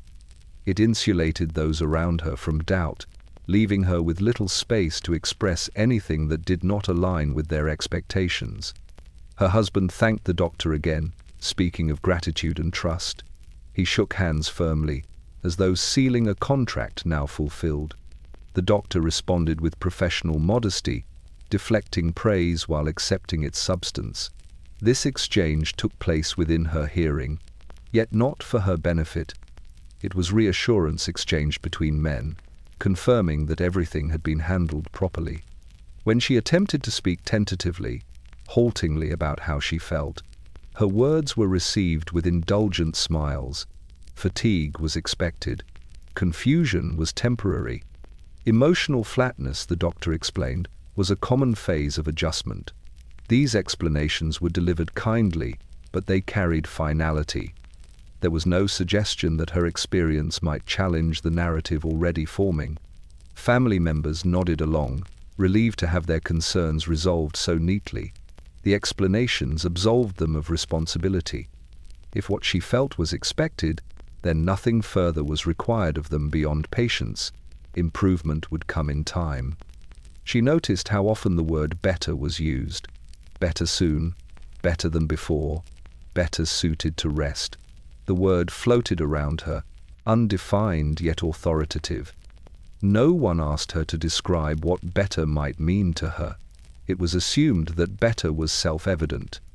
At home, the house had been prepared for her return. Furniture was rearranged slightly to accommodate her perceived needs. Tasks were reassigned. Her husband took charge of small details she had once managed effortlessly. These gestures were presented as kindness, and she accepted them with gratitude tinged by unease. She felt watched, though not suspiciously. Family approval brought attention, and attention brought scrutiny. Each reaction she had was assessed quietly, measured against expectations. When she smiled, it was noted approvingly. When she fell silent, it was explained away as restfulness. She sensed that there was now a correct way to recover, and deviation from it would invite concern.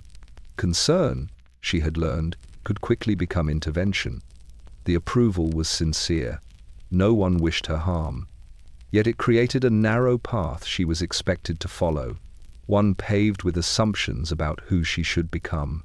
The version of herself they anticipated was calmer, quieter, less demanding. This version was praised in advance, leaving little room for the woman she actually was. At night, when the house fell silent, she lay awake considering the weight of this approval. It pressed gently but persistently, discouraging dissent. To question the outcome would be to question the judgment of everyone who had supported the decision. Gratitude demanded compliance. Family approval had closed ranks around the procedure, transforming it into a shared success.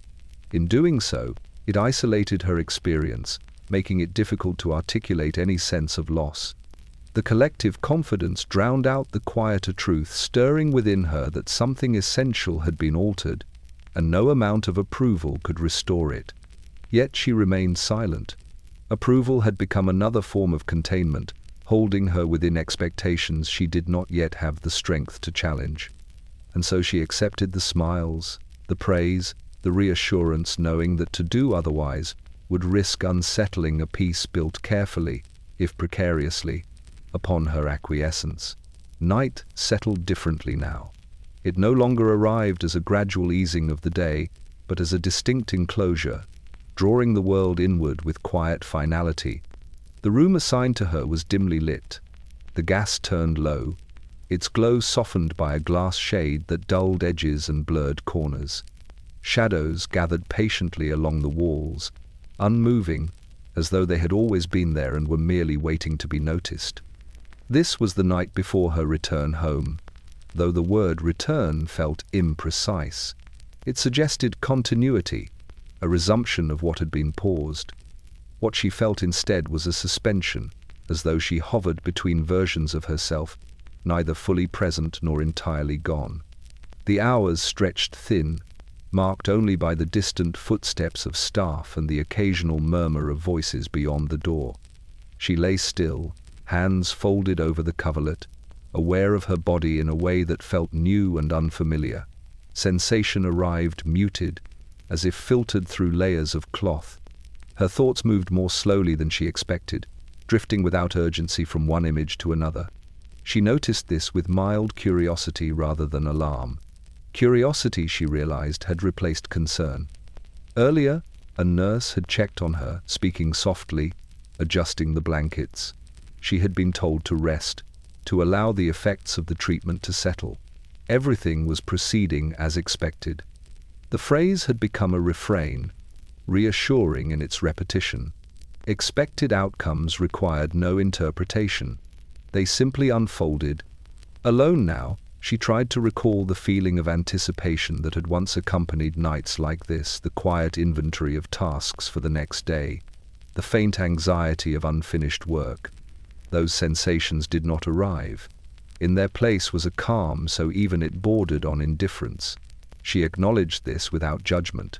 Calm, after all, was the goal. She thought of her home, of the narrow rooms and familiar routines. The images surfaced without urgency, like scenes viewed from a distance. She noted their absence of emotional pull. The kitchen appeared in her mind, neat and orderly. The table, set as always. The rooms did not press inward as they once had. They simply existed, contained, and manageable. She wondered briefly whether she should miss them more. The thought passed without lingering. The night did not invite self-examination. It encouraged stillness, acceptance. Even doubt felt unnecessary, a relic of an earlier state. The doctor had assured her that this quiet was temporary, part of the adjustment. In time, she would feel more like herself. The phrase returned to her now, more like herself, and she considered it without urgency. The self she had been seemed distant, not lost, but irrelevant. There was no sense of mourning attached to the distance. It simply was. She listened to the building around her. Pipes whispered softly. Somewhere, a door closed with care. The hospital settled into its nocturnal rhythm, efficient even in rest. The structure itself seemed to breathe, steady and untroubled. Within it, she felt oddly aligned, as though she belonged to its order more than to the disorder of her former days. Memories surfaced occasionally, unbidden. Moments of strain, of trembling hands, of breath caught too tightly in her chest. She observed these recollections with detachment, as though they belonged to someone else. There was no accompanying surge of feeling, no desire to analyze or correct them. They drifted past and dissolved. She considered what awaited her in the morning, her husband's relieved smile, the approval that would greet her return, the quiet adjustments made on her behalf. The prospect elicited no resistance. Resistance, she sensed, would require a sharpness she no longer possessed. In its absence, compliance felt natural, almost restful. The night deepened. The gaslight dimmed further, responding to an unseen adjustment. The room became a study in grays and shadows. She closed her eyes, not to sleep, but to rest in the absence of demand. Thoughts slowed further, dissolving into a pleasant neutrality. If there was a moment when she might have questioned what had been taken from her, it did not arrive. The night passed without confrontation, without revelation. It offered no drama, only quiet. This was the night before, though before what she could not have said. Morning would come. She would rise, dress, return to a life arranged for her. The certainty of this brought no fear, only acceptance. As the hours slipped by, she remained still, breathing evenly, suspended in a calm that felt both earned and imposed. The night did not ask her to remember who she had been. It did not ask her to imagine who she might become. It simply held her there, between, smoothing the transition with silence. And when sleep finally came, It arrived without dreams, complete, undisturbed, and empty of the questions that once kept her awake. Morning announced itself not with light, but with sound. A distant cart rattled across stone. A door opened, then closed, with careful restraint. Footsteps passed in the corridor, measured and unhurried. The hospital woke the way it always did, methodically, without sentiment. The day began because it was scheduled to begin. She opened her eyes slowly, not because she felt rested, but because there was nothing urging her to remain asleep. The ceiling above her was pale and unremarkable, its cracks familiar now, mapped unconsciously during the long hours of the night. The gaslight had been turned down to a faint glow, just enough to suggest morning without illuminating it fully. A nurse entered quietly, her presence announced only by the soft rustle of fabric. She greeted her by name, checked her pulse, adjusted the bedding. The routine unfolded without need for conversation. The nurse's touch was efficient, impersonal, kind in the way that did not invite response. Everything appeared satisfactory. She was told that she would be discharged later in the day. The words were spoken plainly, without ceremony. Discharge suggested completion, success, the closing of a process. She nodded, receiving the information without emotion. The idea of leaving felt neither welcome nor unwelcome. It was simply next. Breakfast was brought on a tray: tea, bread, something pale and soft. She ate slowly, not because she lacked appetite, but because speed felt unnecessary. Each bite registered faintly, without pleasure or aversion. The absence of sensation did not trouble her. It felt consistent with the calm she had been promised. As the morning progressed, staff moved in and out, each visit brief and purposeful. Questions were asked and answered, though the answers felt automatic, detached from intent. How did she feel? Well enough. Any discomfort? No. She understood that these responses were satisfactory. They required no elaboration. The doctor came later, his manner unchanged. He spoke of recovery in measured terms, of the importance of rest, of avoiding strain. He expressed satisfaction with her progress, noting how well she had adjusted. His approval was quiet but unmistakable. She listened, absorbing his words without reaction. Her husband arrived shortly after, his expression open and relieved. He took her hand, remarking on how calm she seemed, how much better she looked already. His optimism filled the space between them. He spoke of home, of how everything was ready for her return. She smiled faintly, mirroring the expectation without feeling its weight. The hospital room, which had contained her so completely the night before, now felt provisional. Its purpose was fulfilled. The bed was straightened, her belongings gathered. The space began to relinquish her, returning to its neutral state. She noticed this with mild interest, as though observing a process rather than participating in it. When it was time to leave, she stood without hesitation. Her body responded promptly, obediently. There was no dizziness, no protest. This was taken as confirmation. The nurse offered final instructions, repeating them to her husband to ensure they were understood. He listened carefully, nodding at each point. As they walked toward the exit, she felt the hospital recede behind her, not physically, but conceptually. Its order lingered, its influence intact. The building had done its work quietly and efficiently. It did not demand acknowledgement. Outside, the morning air was cool and sharp. The street moved around them, alive and indifferent. London continued, unchanged by what had occurred within those walls. She stepped into it without resistance, guided by her husband's hand. The morning at the hospital ended without conclusion, without reflection. It required none. What mattered had already been settled. She had been treated, adjusted, approved. The day awaited her, orderly and undemanding. As they walked away, the hospital returned to its routine, receiving others who would follow similar paths, each morning beginning the same way, quietly, decisively, without pause for what might have been lost along the way. The air hit her first. Not the cold of the early morning street, nor the faint smoke of London chimneys, but a sharp, cloying sweetness that seemed to curl and linger in the nostrils. Ether, she thought, the very essence of modern medicine made tangible.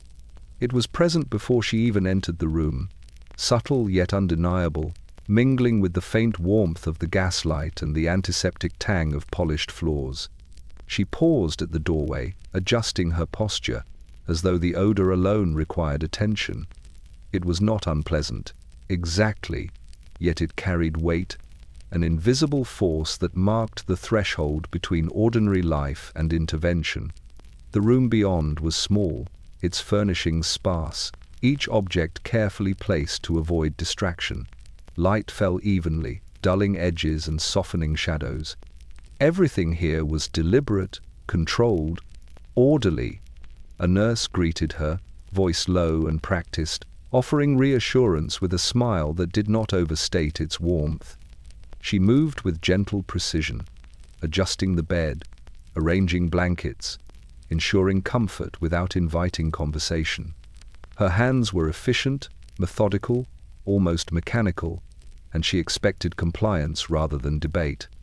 The small rituals of care created an air of calm, softening the edges of the strange, chemical-laced environment. Her husband remained nearby, his expression steady, his hand resting briefly atop hers. He spoke softly, reminding her that she was in capable hands, that the procedure was routine, that she need not fear. His presence was intended as comfort, yet it also reminded her of the stakes, how closely she was being observed, how much depended on her appearance of composure. The doctor entered, unhurried, confident. His voice carried the authority of experience, calm and even. He spoke of the procedure with gentle clarity, framing it as refinement rather than disruption. Ether, he explained, would ease the way, allowing the mind to rest while the treatment worked. The words were measured, almost rehearsed, designed to soothe and to convey certainty. As preparations continued, she became acutely aware of her own body, the tension in her shoulders, the shallow rhythm of her breath, the subtle quiver in her fingers. Each sensation was amplified by the surrounding stillness and the scent that filled the room. She focused on inhaling evenly, exhaling deliberately, as though rhythm alone might offer stability. The mask was brought forward, its surface cold yet light. She was instructed to breathe, slowly and deeply, and she obeyed. The nurse adjusted its fit with careful hands, smoothing edges, checking straps. The chemical sweetness of ether grew stronger, seeping into her awareness, filling her mouth, her lungs, her thoughts. It was tangible, enveloping, inevitable. Time began to alter. Moments stretched and contracted, measured not by clocks but by the rhythm of her inhalation and the muffled movement of those around her. Voices became distant, instruments blurred at the edges, and the ordinary solidity of the room gave way to a dreamlike suspension. She thought briefly of home, the narrow streets, the small rooms, the ordered daily rituals that had shaped her life. Those images came faintly, as if through gauze. They were familiar yet unattainable, like a memory she could watch but not touch. The ether drew her attention elsewhere, toward a state both floating and enclosed, calming yet disorienting. Her husband offered a quiet word, the nurse a gentle touch. The doctor's calm presence anchored the experience, giving it shape and coherence. The procedure was imminent, yet it felt less like an event than a gentle unfolding. And so she inhaled again, fully aware that the smell of ether signaled the crossing of a threshold. Beyond it lay transformation, not violent, not dramatic, but absolute in its inevitability. The room, the people, the sense they held her suspended at the edge of what had been and what was about to be taken. The ether wrapped around her thoughts, softening edges, muting fear.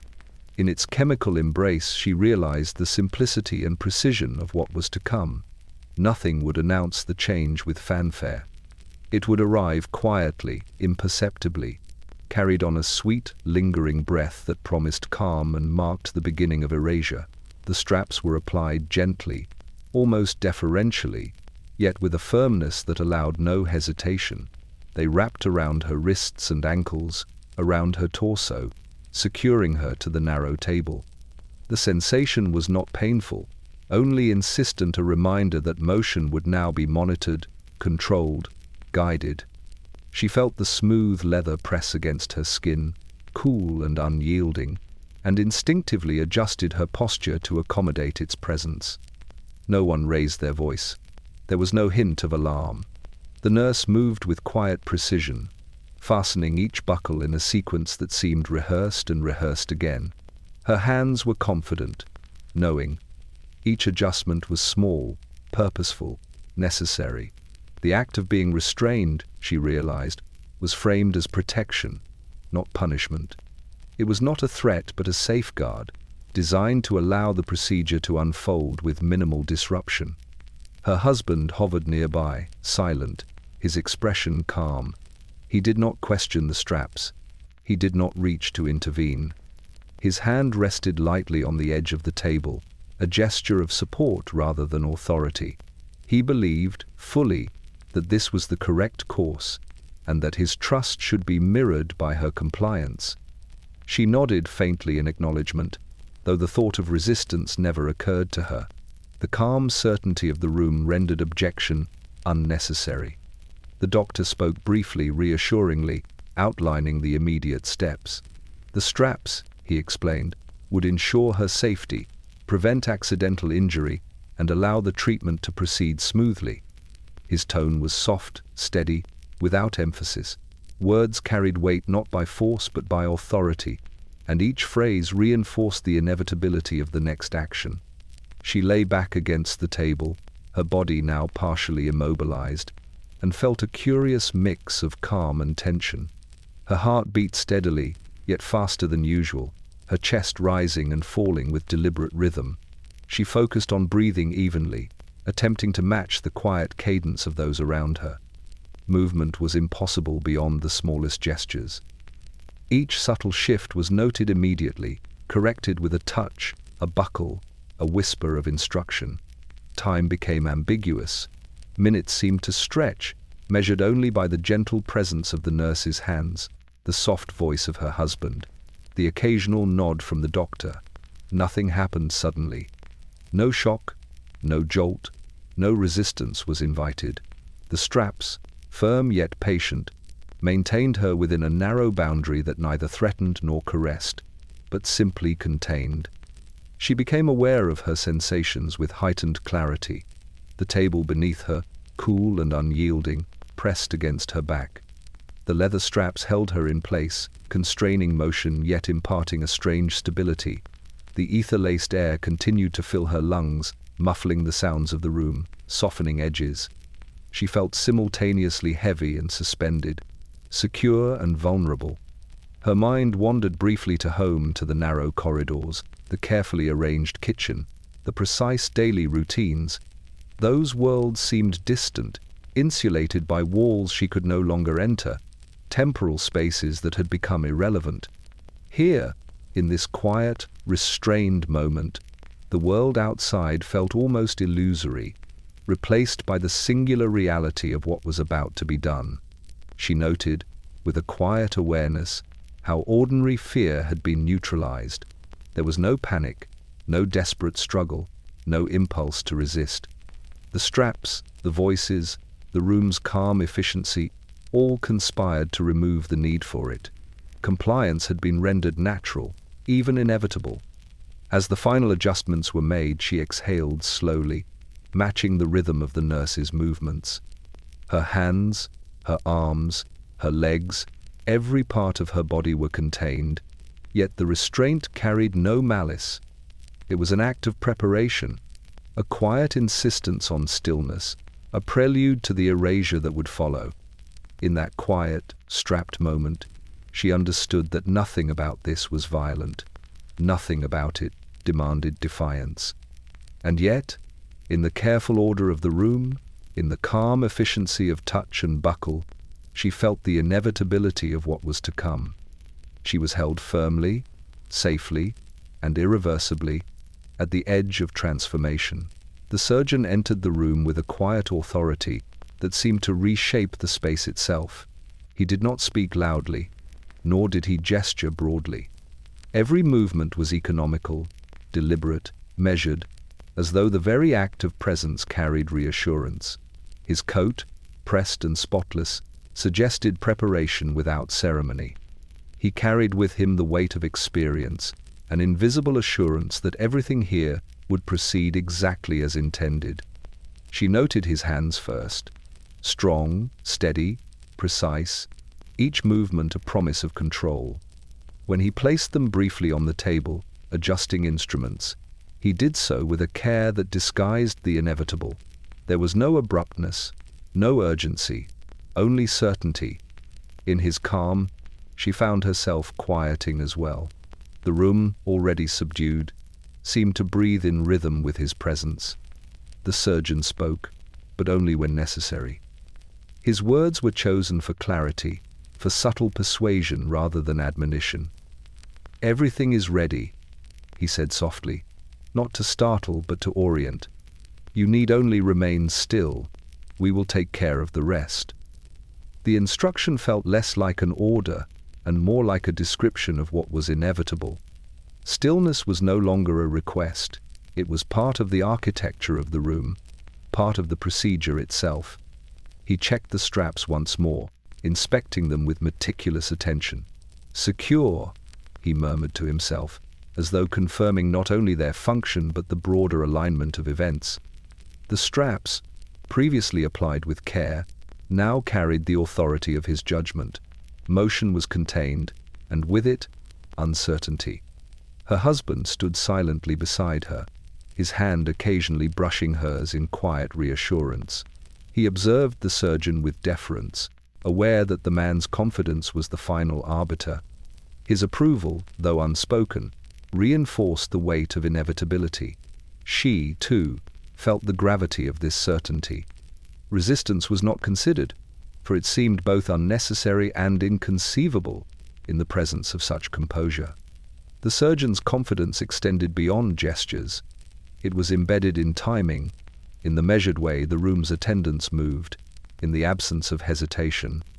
Instruments were handled as if rehearsed 1,000 times, yet each touch remained exact, deliberate, free of error. The environment itself mirrored the certainty he exuded. Nothing here was left to chance.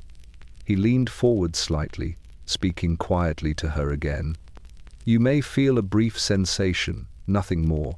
It is part of the process." The tone was factual, almost conversational, yet carried the weight of inevitability. Even the word brief suggested that discomfort was inconsequential, momentary, fully under his control. As preparations continued, she became aware of how thoroughly he managed the space around her. Each motion, each breath, each instruction was calibrated to maintain calm. The air, heavy with ether and anticipation, seemed less oppressive under his scrutiny. He moved through the room like a conductor of a silent orchestra, each participant, nurse, husband, herself, aligned to his tempo. Her thoughts drifted briefly to the life she had known before this room, before this moment. The narrow corridors of her home, the ordered routines, the careful management of daily tasks all felt distant, as though belonging to another person. Here, control had been transferred, not by force but by confidence so complete that she could not help but yield. He straightened, scanning the room once more. A slight nod to the nurse, a brief glance at her husband, a final check of the straps, and then he turned his gaze toward her. The room held its collective breath. Nothing remained to question. The surgeon's confidence had filled the space entirely, leaving no room for doubt. And in that quiet, measured authority, she understood fully yet silently that what was about to be done would proceed without interruption, without argument, and without return. The certainty was absolute, and she was encompassed by it entirely. Time lost its ordinary shape in the moments that followed. Minutes stretched and contracted, measured not by the ticking of the clock in the hallway but by the rhythm of her own inhalations, the soft rustle of fabric, the muted adjustments of hands around her. Each second seemed both brief and infinite, suspended in a quiet anticipation that she could not name. The surgeon moved with unwavering precision, each motion deliberate, rehearsed, exact. Instruments glimmered in the soft gaslight, arranged as though awaiting choreography rather than use. The nurse's hands followed silently, confirming, assisting, observing. Her husband stood nearby, his presence steady, his attention unwavering yet unobtrusive. The air was filled with concentration, a calm so absolute it bordered on expectation. She felt every detail of the room with unusual clarity. The smooth leather of the straps pressed against her wrists and ankles. The narrow table beneath her back offered a solid resistance she could neither change nor avoid. The chemical tang of ether lingered in the air, sweet and persistent, wrapping around her thoughts like a veil. Each sensation was magnified, yet detached, observed as much as experienced. The minutes themselves seemed to gather power. Each one carried consequence, each one pressing toward inevitability. Time was no longer neutral. It had become the medium through which change would enter, subtle and unremarked, yet complete. She recognized the significance, though she could not grasp its full measure. The process had begun, and there was no turning back. The surgeon's confidence acted as a metronome for the unfolding procedure. Each adjustment, each touch, each measured movement pushed her closer to transformation. Her own body responded, obedient and still, aware of the boundaries imposed yet incapable of resisting them. The certainty in the room left no room for defiance. Even her own hesitation had been anticipated, neutralized by the calm authority surrounding her. Her husband's voice, when it came, was soft. He reminded her to breathe slowly, evenly.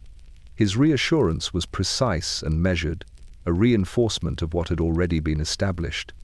It was not comfort in the ordinary sense, but a guiding cadence, aligning her awareness with the rhythm of the procedure. His gaze met hers briefly, conveying confidence, expectation, and inevitability in a single look. The ether began to take fuller hold. Her thoughts floated, detached from immediate sensation, observing rather than participating.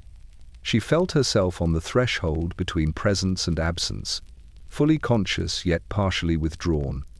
Each inhalation carried a subtle dislocation, softening perception, dulling resistance, preparing her for what was to come. Minutes altered everything without fanfare. There was no sharpness, no sudden break. No one raised a hand in alarm, no words were shouted. No struggle ensued. Change arrived imperceptibly, carried on a gentle, methodical current, and yet, by the time it had passed, she understood without needing to see or hear the magnitude of what had occurred. Even as she lay still, enveloped in the quiet, she could feel the trace of difference within herself. It was not dramatic, not immediate in sensation, but it was absolute. A part of her that had been fully present moments before was now subtly altered, inaccessible, unspoken.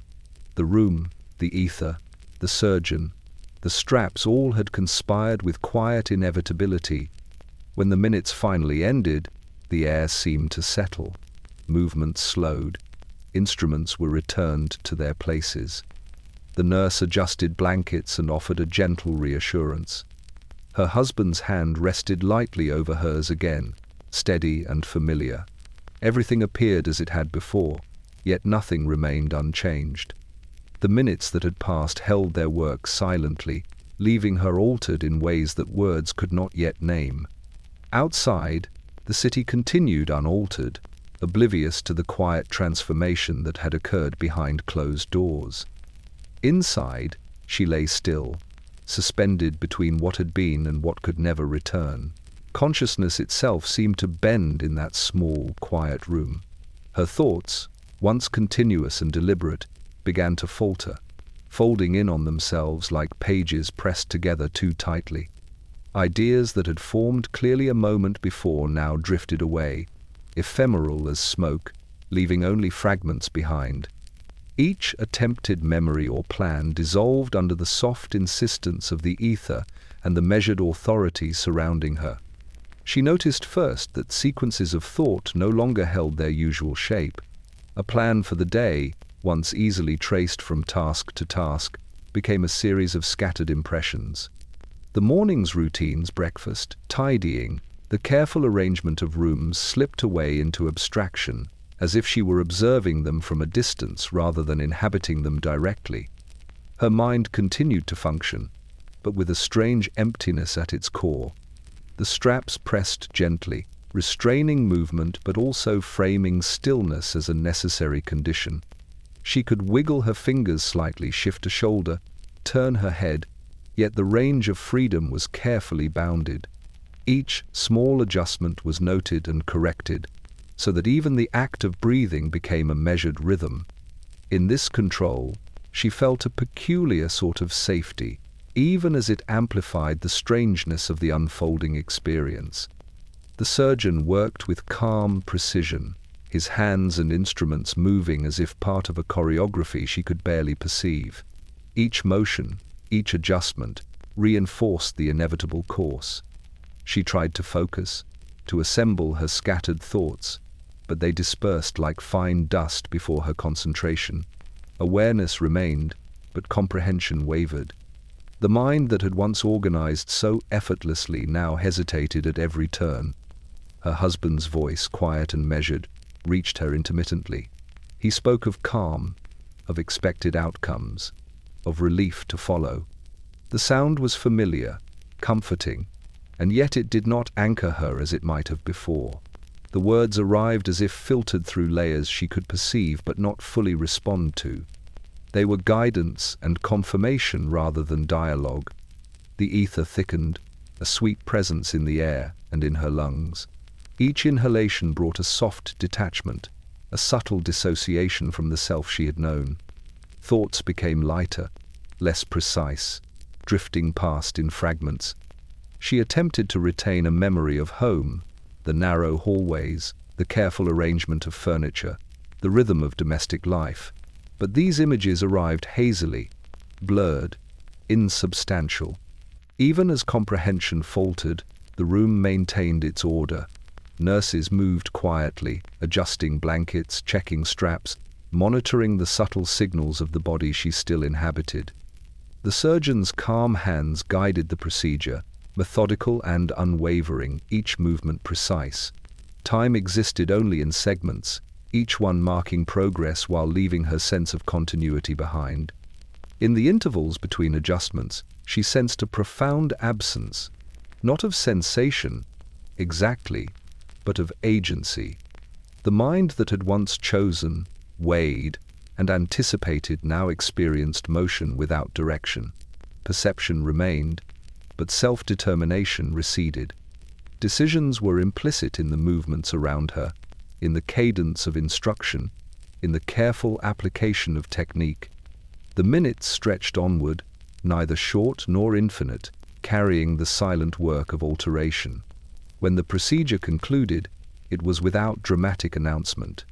She remained strapped for a moment, quiet, suspended in a space where cognition and identity had been subtly remade. The instruments were removed, the straps loosened, but the transformation had already settled deep within. A mind interrupted does not scream, it does not struggle visibly. It bends imperceptibly, absorbs adjustments, and emerges altered, reshaped by precise hands and authoritative certainty. She felt this quietly, the recognition arising as a soft awareness, a tremor beneath thought. Something essential had shifted, and the continuity she had taken for granted no longer belonged to her. Outside, London moved unchanged.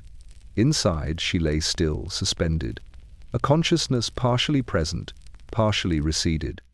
And in the quiet that followed, the first irreversible trace of erasure had settled.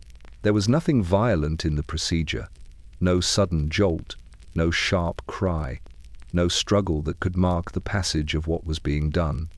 She lay upon the narrow table, straps holding her securely yet without cruelty, while the hands around her moved with calm deliberation. Every touch, every adjustment, every subtle pressure was measured, precise, orchestrated to maintain control and minimize resistance.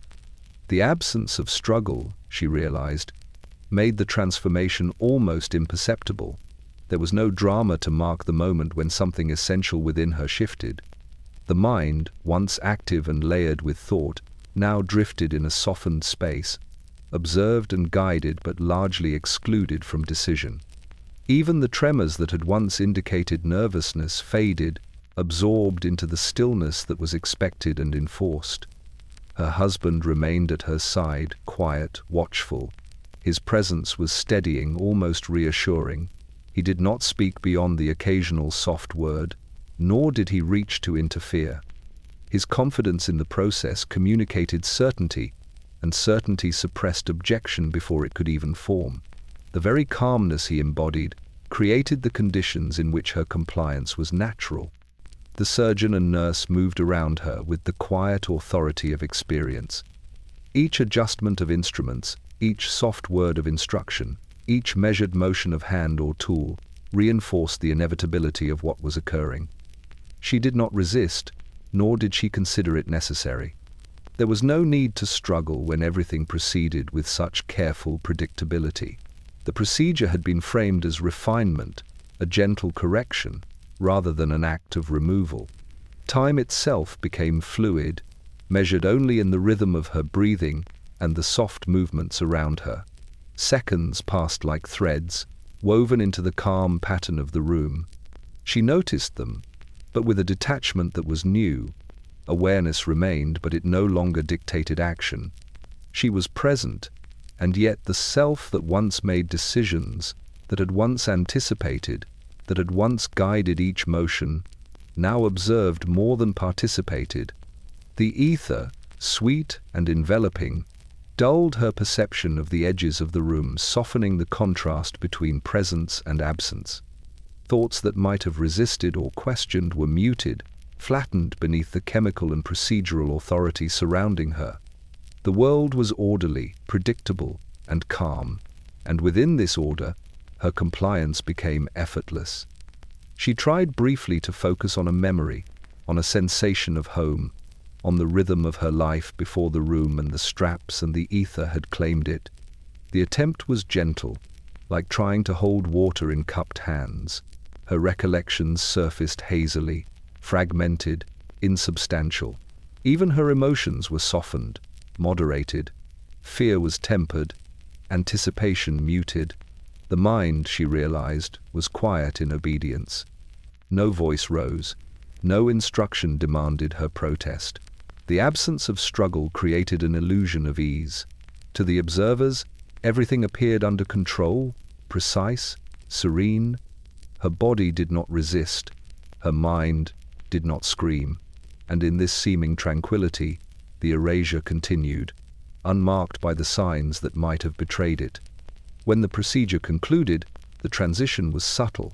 Instruments were set aside, straps loosened, yet she remained still, her awareness only partially returned.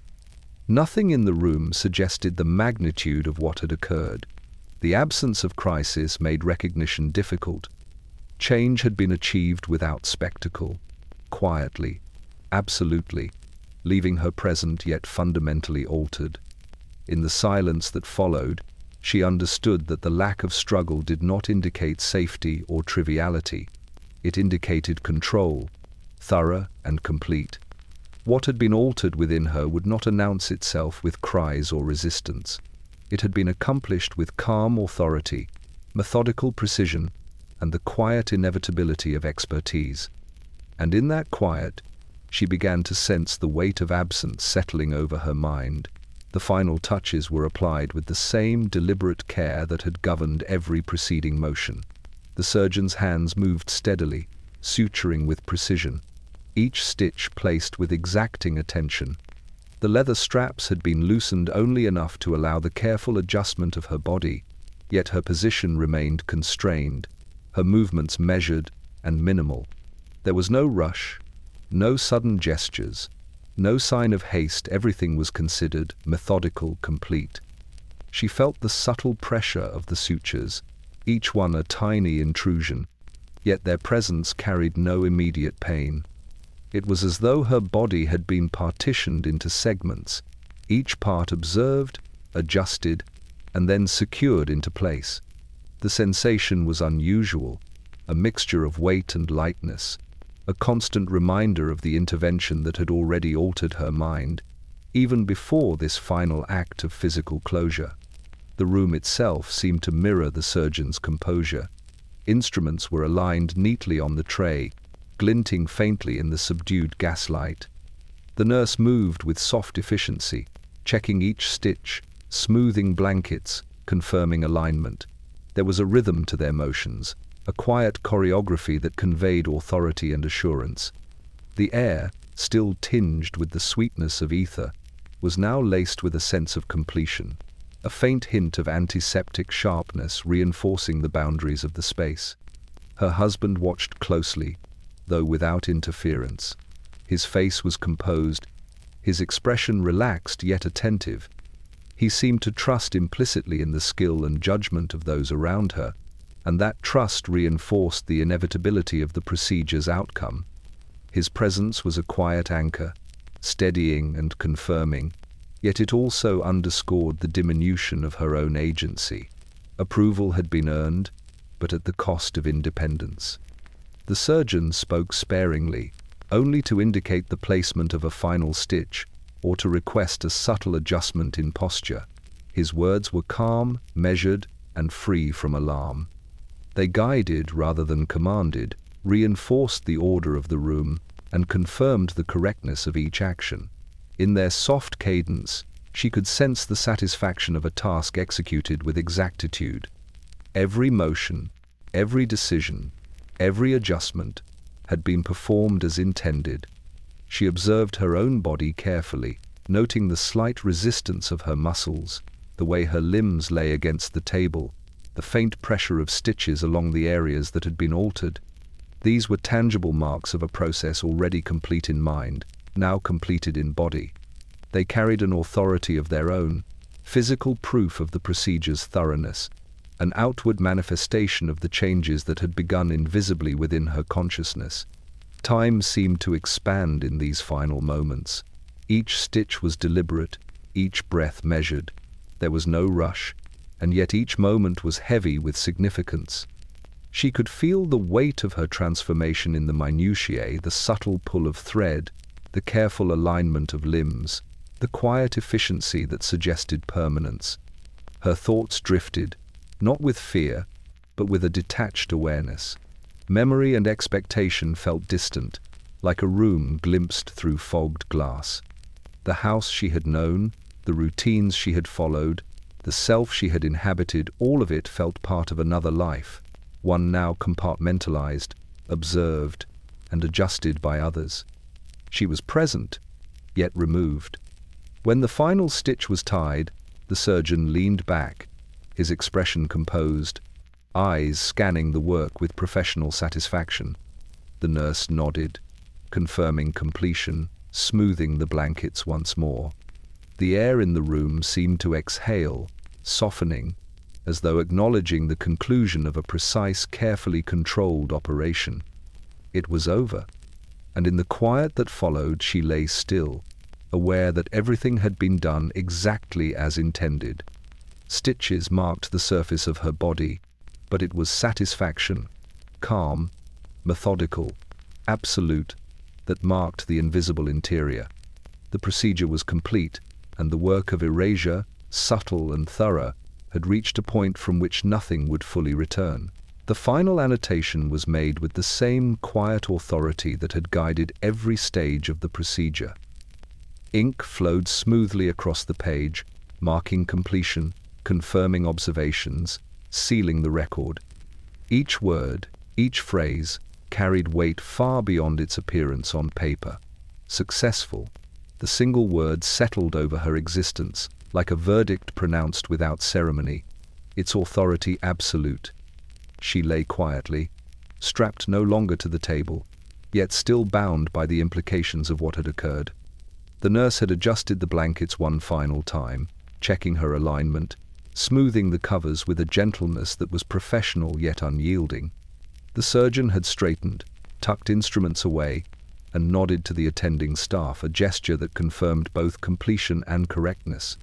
The room, orderly and calm, seemed to exhale with approval, its surfaces reflecting a soft light that carried no shadows of doubt. The notes themselves were precise, clinical, authoritative. They summarized observations, outlined interventions, and documented outcomes with a clarity that left no room for ambiguity.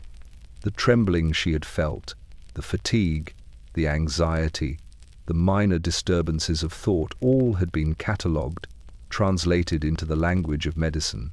Her subjective experience, once complex and nuanced, had been reduced to terms that could be easily recorded, referenced, and acted upon. She observed the document from the corner of her awareness. Her name, neat and legible at the top, framed the record like a header, as though the entirety of her being could be contained beneath it. Lines of text followed, each a discrete note, a mark of observation, a judgment made by others. There was no error here, no ambiguity. Everything had been seen, documented, accounted for. Her husband read portions of the notes with mild approval, confirming what he had already suspected. The procedure had achieved its intended effect. Relief crossed his face, though she could not share it. The success recorded on paper belonged to the observers, to the professionals, to the household that had arranged and approved the course of action. She, who had experienced it fully, was only partially present. Her own understanding filtered through their interpretation. The nurse spoke softly, reminding her that she would be monitored for a brief period, that rest was required, that recovery would be ongoing but uneventful. Each word reinforced the record. The documentation said success, and the room confirmed it. Compliance and calm were expected and achieved. There was no need to test the conclusions further. She tried briefly to consider the implications of the word successful. Success suggested improvement, a restoration to some prior state of order. Yet she sensed, deep within, that what had been achieved was not restoration but alteration. Something essential within her had been removed, adjusted, or silenced. The paper would not record that, nor would the smiles and nods that surrounded her. They marked the outward appearance, the observable behavior, the measurable calm. Her interior reality, fractured and remade, remained invisible. Minutes passed in quiet stillness. The staff moved with efficiency, preparing for her eventual discharge. The document lay open on the surgeon's desk, unassuming yet monumental, its authority unquestioned. She could see the neat, confident strokes of ink and feel the weight of their implications. The judgment had been rendered, the process complete, and the word successful hung over her like a seal, unbreakable, undeniable. By the time she was wheeled back toward the recovery area, she understood the full scope of what had occurred. Her mind had been observed, measured, and intervened upon. The process had been deemed successful, not by her, not with her consent beyond courtesy, but by the certainty of others. Her compliance had been complete, her resistance unnecessary. And yet, beneath the calm indicated by the notes, she felt a subtle absence, a quiet, unmarked erasure that no document could ever capture. The record had been finalized, success had been declared, and she, present yet diminished, carried forward into the world marked by their certainty, bound by documentation, and fundamentally altered. She was guided back to the bed with careful hands, lifted and repositioned as though she were both delicate and indispensable. The straps that had restrained her moments before were removed entirely, yet their absence did not return freedom, only a softer containment, a gentle expectation that she remained still. Every movement was orchestrated to maintain calm, each gesture measured to prevent sudden motion or strain. The bed itself seemed unchanged, yet in its surface she perceived a difference. It was no longer merely a place to rest. It was a site of completion, the final stage of intervention. Sheets were smoothed with deliberate precision, the covers tucked snugly around her. The nurse adjusted pillows, ensuring that her head rested comfortably and that her body lay flat but unconfined, the lines of alignment precise. Even in comfort, there was authority and insistence on compliance, carried with gentleness. Her husband remained nearby, observing, speaking softly only when necessary. He noted her stillness with satisfaction, approving without expectation of demonstration. Each nod, each glance, carried reassurance that the work had been accomplished successfully, that her outward appearance now matched the narrative laid out in notes and observations. His presence, calm and steady, served to reinforce the equilibrium imposed upon her body and mind. The room itself was quiet. Light from the tall windows fell evenly, softened by thin curtains, illuminating the space without harshness. Shadows lay flat, undisturbed. The scent of ether lingered faintly, now mingling with the neutral aroma of clean linens and polished wood. It was an air thick with quiet efficiency, a mixture of chemical and domestic that marked both care and control. She lay on the bed, aware of her body in ways she had not anticipated. Limbs responded with delayed attention, movements constrained not by straps but by residual sedative effects, and the unfamiliar calm that now pervaded her nerves. Muscles that had once tensed with subtle anxiety were slack, obedient, receptive to touch. Even her breath, once shallow and hurried, followed a regular, moderated rhythm. The nurse spoke again, softly, reminding her to remain still, to allow the body to settle, to permit the mind the rest it now required. The words were gentle, affirming, yet carried a tacit authority. Compliance was expected, cooperation inevitable. The subtle command in the tone was as effective as the straps had been moments before, guiding without imposition, shaping without visible constraint. Her mind, quieted by ether and intervention, registered the surroundings in fragments. She noticed the pale linens, the polished floor, the soft light falling across the bedpost, yet these details seemed distant, almost unreal. Her consciousness floated lightly, tethered only by sensation, observation, and the faint hum of order that enveloped her. Memories of home, the narrow corridors, the careful routines, the familiar chores surfaced briefly, yet they felt part of a world that had been set aside, as if she were watching another version of herself through a blurred window. Time in this suspended state had no urgency.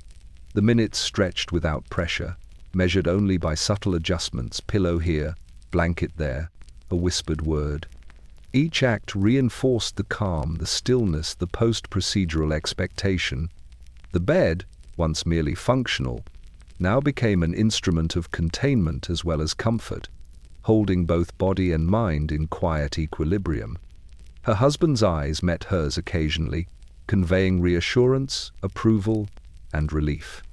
The surgeon, already gone to other tasks, had left his mark not only in practice, but in presence, a residual authority that lingered even in absence. The nurse continued her soft ministrations, smoothing, adjusting, observing. In the stillness of the bed, she realized something had shifted irrevocably. The world outside remained indifferent. Her body was aligned, her mind subdued, her mind's rhythms altered. The room, the bed, the people, and the air itself combined to maintain the transformation. Comfort and compliance existed together, inseparable, and she understood without needing to articulate it that the bed had become both cradle and boundary, place of rest and site of permanent change. Beyond the tall windows of the hospital room, London moved with its usual precision, indifferent to the quiet transformation occurring within these walls. Horse-drawn carts rattled along the cobblestones, their rhythm punctuated by the occasional shout of a street vendor or the soft clatter of distant footsteps. Smoke from nearby chimneys rose lazily, twisting into the pale morning sky, carrying the faint scent of coal and damp brick. The city was alive, purposeful, and utterly unaware. Inside, she lay upon the bed, sheets smoothed over her, body settled yet not entirely familiar to herself. The procedure had been completed, the straps removed, the final sutures in place. She could feel the subtle difference within her, something altered, contained, softened, yet entirely present. Every breath she took seemed measured, a quiet echo of the certainty imposed by those who had guided her through the morning. Her husband sat nearby, his posture relaxed, his gaze occasionally drifting toward the bustling street beyond the window. He murmured words of comfort, reinforcing the narrative of success. "Everything went well," he said softly. "You are safe. You will feel better soon." The repetition of such assurances, delivered in steady cadence, left little room for doubt or reflection. Even her own awareness of change felt filtered through their certainty, as though she were observing herself externally rather than from within. The nurse adjusted the pillows again, smoothing the blanket across her torso with careful hands. She moved quietly, efficiently, maintaining calm while imparting no urgency. The procedure had concluded, yet her presence required monitoring. The room held its own rhythm, soft, deliberate, unbroken. The scent of ether lingered faintly, a ghost of the moments past, mingling with the neutral odor of clean linens. Her thoughts, when they appeared, were hazy, fragmented, almost dreamlike. She recalled the corridors of her home, the narrow hallways, the polished floors, the ordered routines, but they felt distant, as if she was seeing them through fogged glass. The daily tasks she had performed with such care now seemed part of a life she had temporarily stepped away from, one made irrelevant by the interventions she had undergone. Even the tactile memory of scrubbing, cooking, and arranging seemed dulled, displaced by the quiet stillness of the room. Outside, the city pressed forward with a steady inevitability, utterly indifferent to her altered state. Children laughed as they ran along the pavement, a bell rang from a distant church, and merchants arranged their wares for the day's commerce. The noise reached her faintly, filtered by walls and windows, carrying with it a world of ordinary concerns, of continuity and expectation. She listened without engagement, aware of movement beyond her own, yet unable or unwilling to respond. The room, in contrast, was still, exact, and controlled. Every motion was intentional, every sound measured. The contrast between the bustling city and the enclosed space of her recovery highlighted the subtle separation of her existence from ordinary life. She was present in the room, yet in some ways entirely removed, observed and contained as a subject of intervention. Her husband's voice again reminded her to breathe, to remain calm, to rest. Each instruction, though gentle, reinforced the structure around her. The calm that had been imposed during the procedure persisted, anchoring her awareness to the bed and the room, rather than the city beyond. Compliance had been woven seamlessly into her consciousness, and resistance felt both unnecessary and impossible. And so the city continued outside, unconcerned, unaltered. Life proceeded along its streets and through its buildings with an indifference that made her transformation both intimate and invisible. Within the room, the world was quiet, precise, and controlled. She was both part of it and apart from it, carried forward into a life reordered by hands, by knowledge, and by certainty that existed entirely outside her control. The city would not notice, and that, she realized with a quiet weight, was part of the permanence of what had been done. When she stirred, it was gradual, like the first light of morning seeping into a room long shrouded in shadows. There was no abruptness, no startle, no sharp intrusion of consciousness. Her eyes opened slowly, adjusting to the pale light that filtered through the curtained window, soft and muted, revealing only what the room chose to reveal. The bed beneath her was familiar and yet subtly altered, holding her differently than before, supporting her with a quiet insistence that demanded nothing but stillness. The first sensation was a gentle awareness of her own body. Limbs responded fluidly yet measuredly.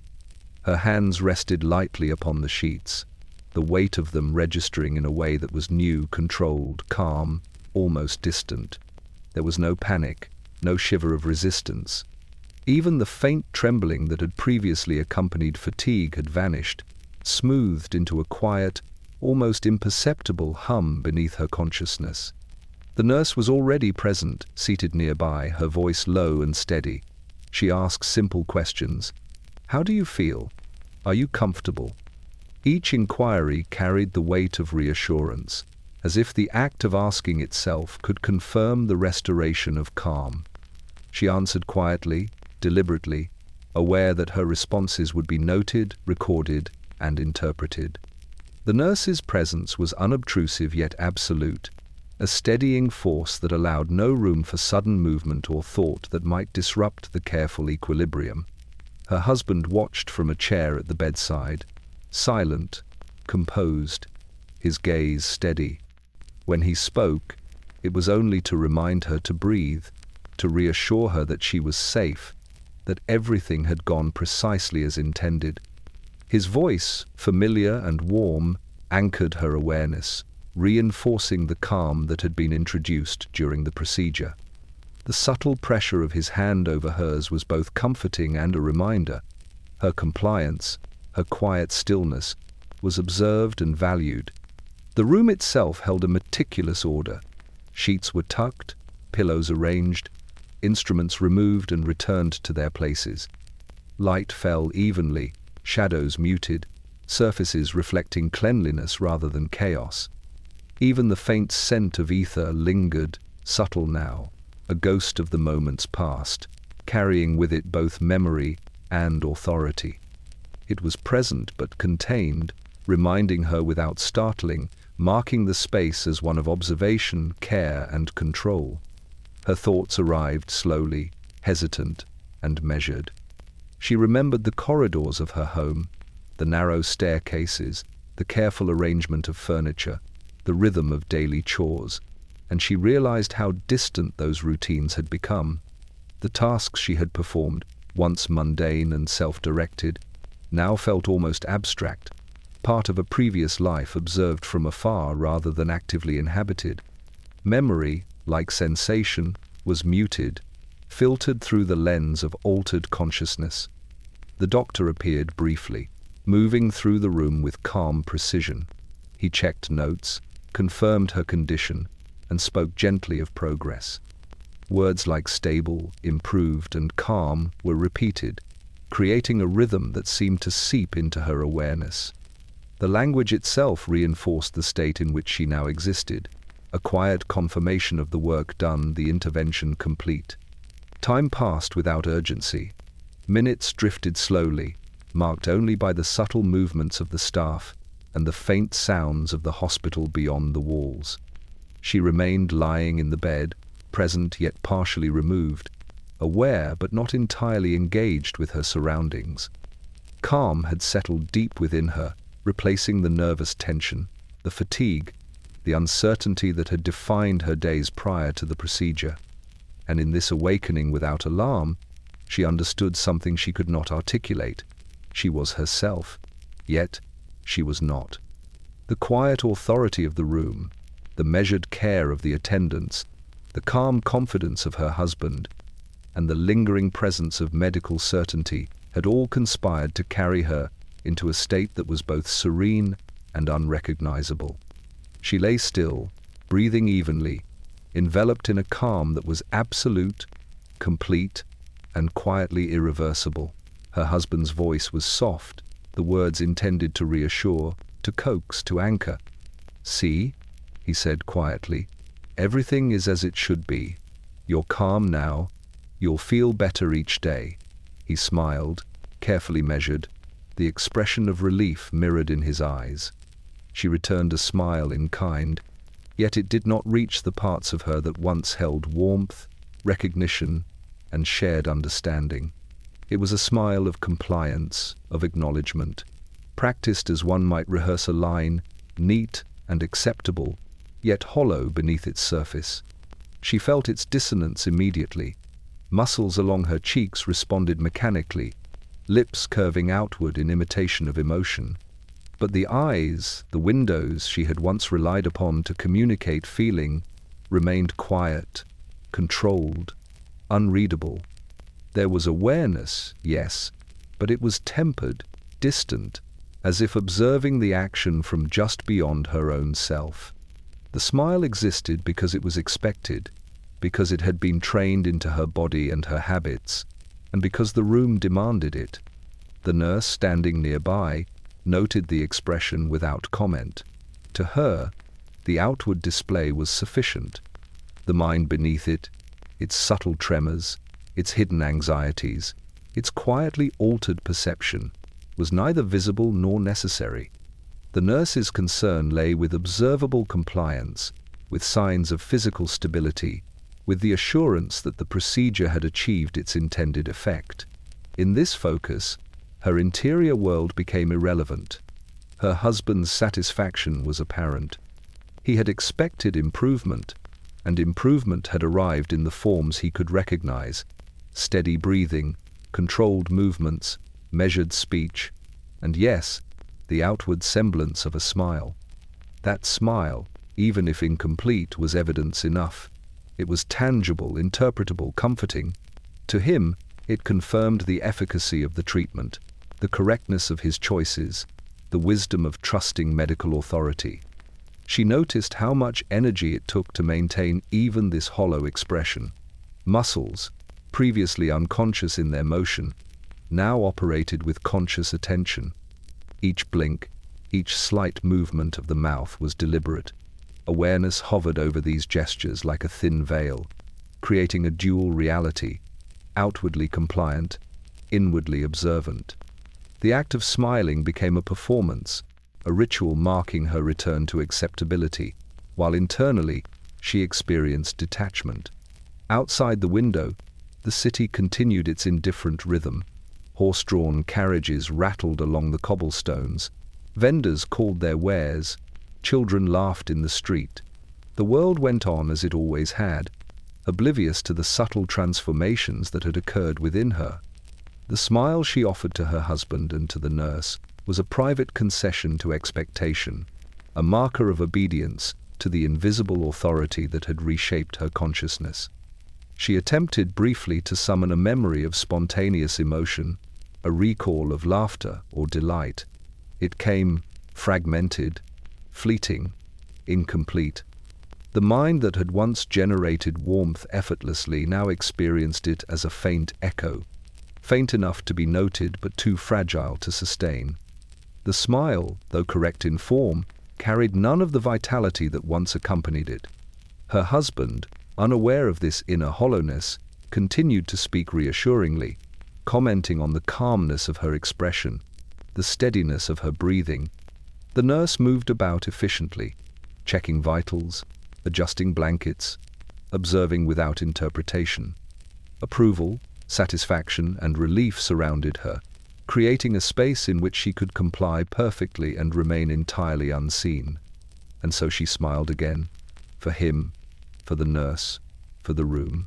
The gesture existed fully on the surface, performing exactly as intended, but beneath it, within the folds of her quiet mind, she remained detached, observing, aware. The smile was real enough in motion, but it no longer conveyed what she once understood it to mean. It was the outward signature of a transformation complete, marking the distance between appearance and reality, compliance and self, observation and participation. She moved through the hours with a deliberate calm, each action executed with the precision of routine rather than the spontaneity of intention.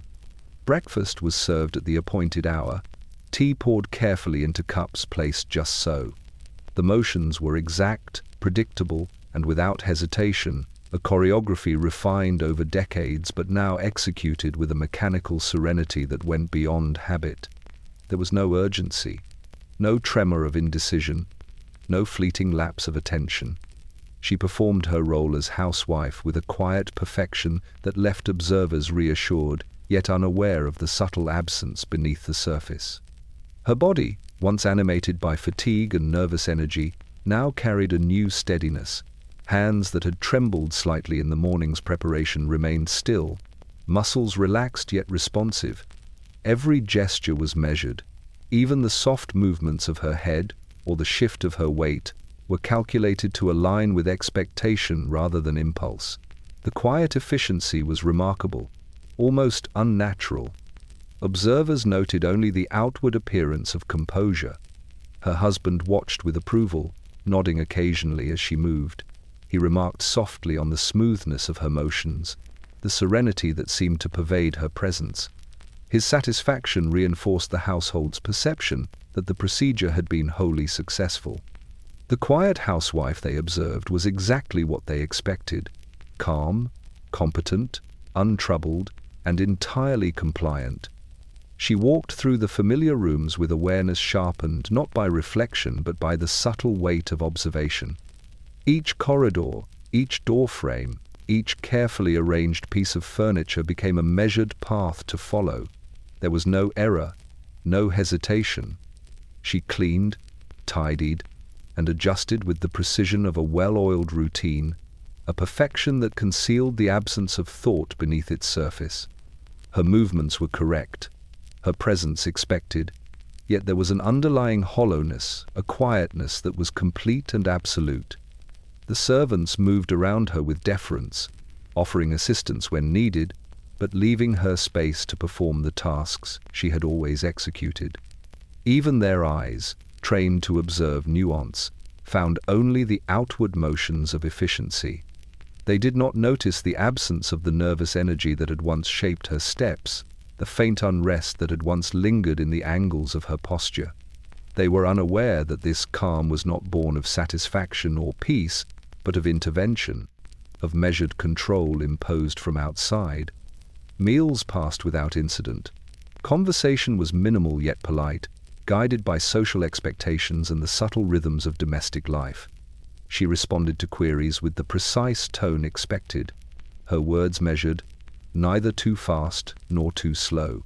Each phrase was delivered with care, fulfilling the roles assigned to her without excess or deviation. Approval was received without challenge, smiles exchanged without depth, and compliance confirmed at every turn. She paused briefly by the window, observing the street below. The familiar bustle of London continued, indifferent to the transformation within her own walls.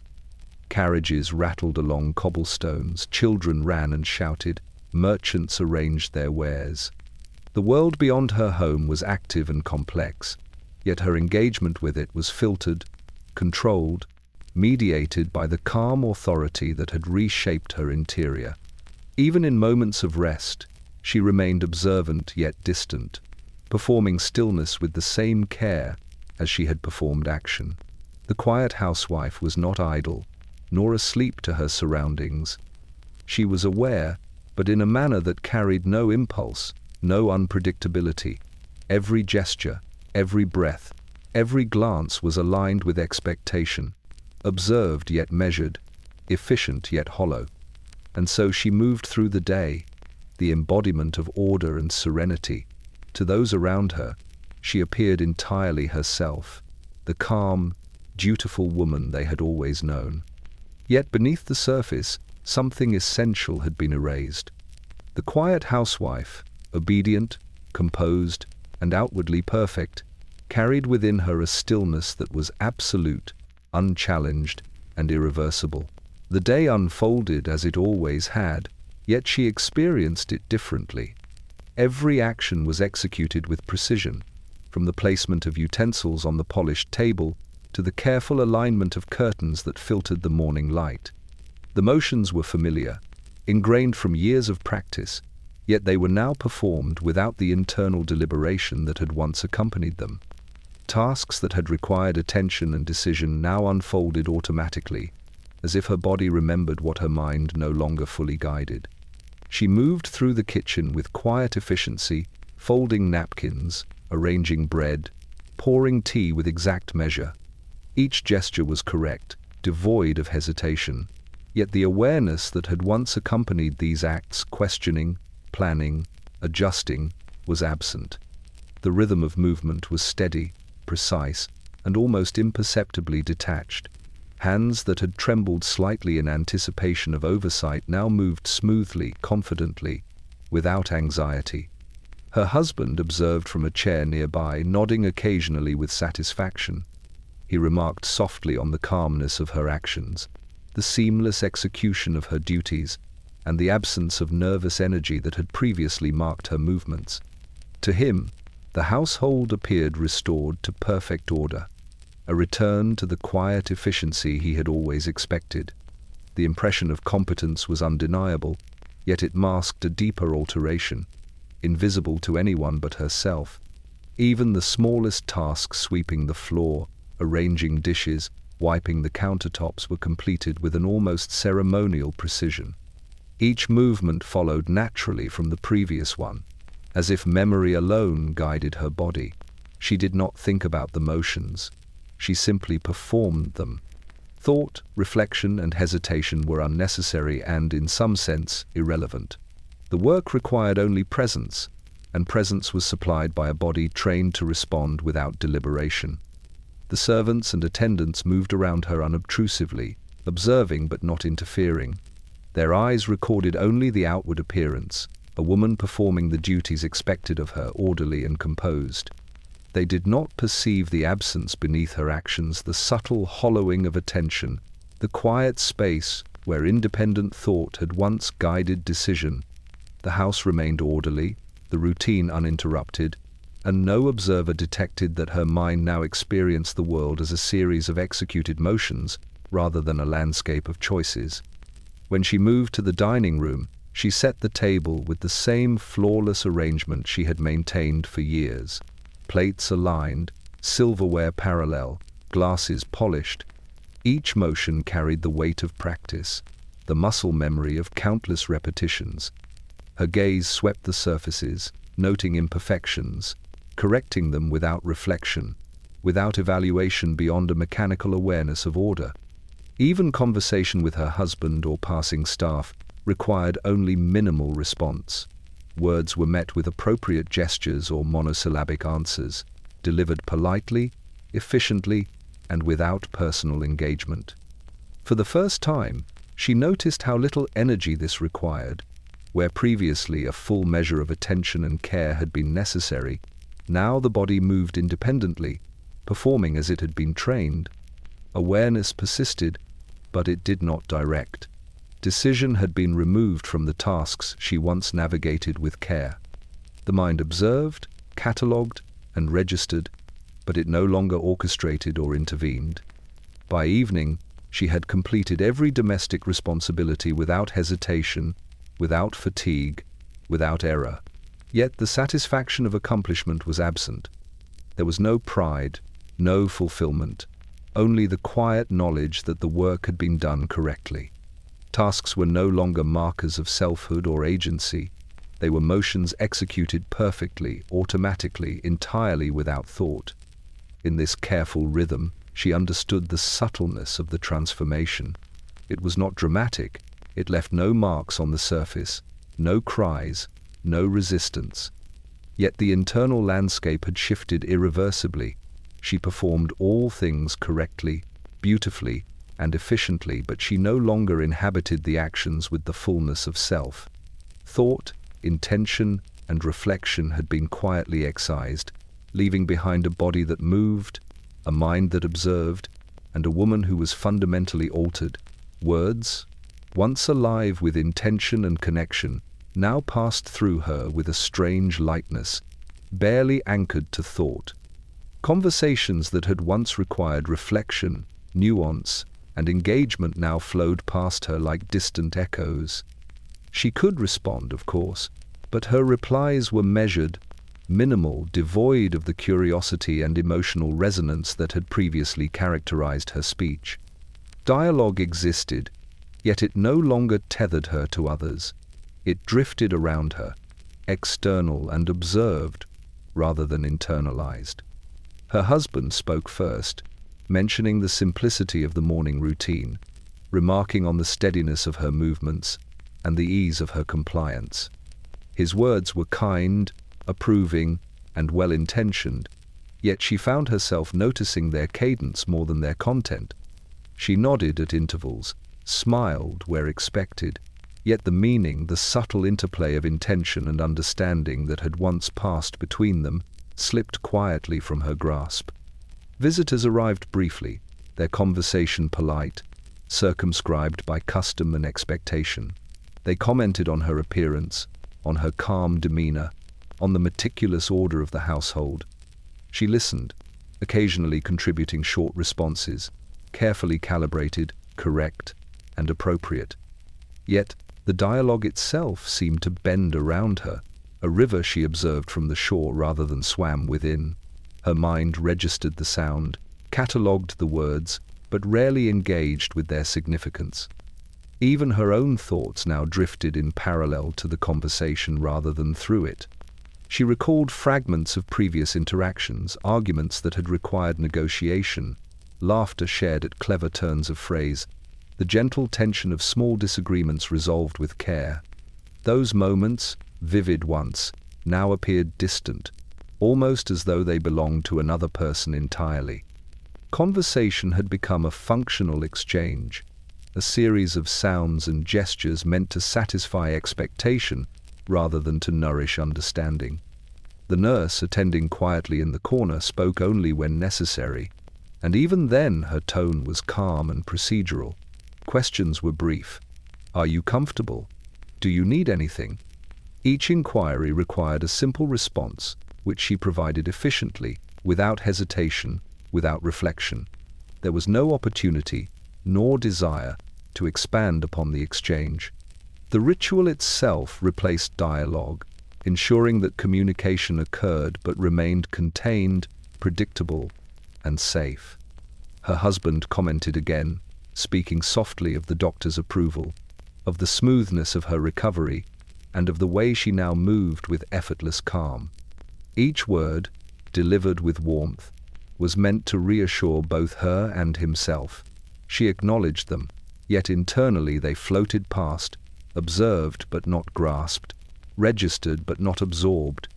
Even his presence, once a source of comfort and shared understanding, now existed as a distant constant rather than a relational anchor. She attempted, briefly, to engage more fully, to respond with the nuance and interest that had once been second nature. Words emerged, but they felt heavy, deliberate, and slightly foreign. The flow of conversation slipped from her, leaving gaps where curiosity, insight, or emotion might have resided.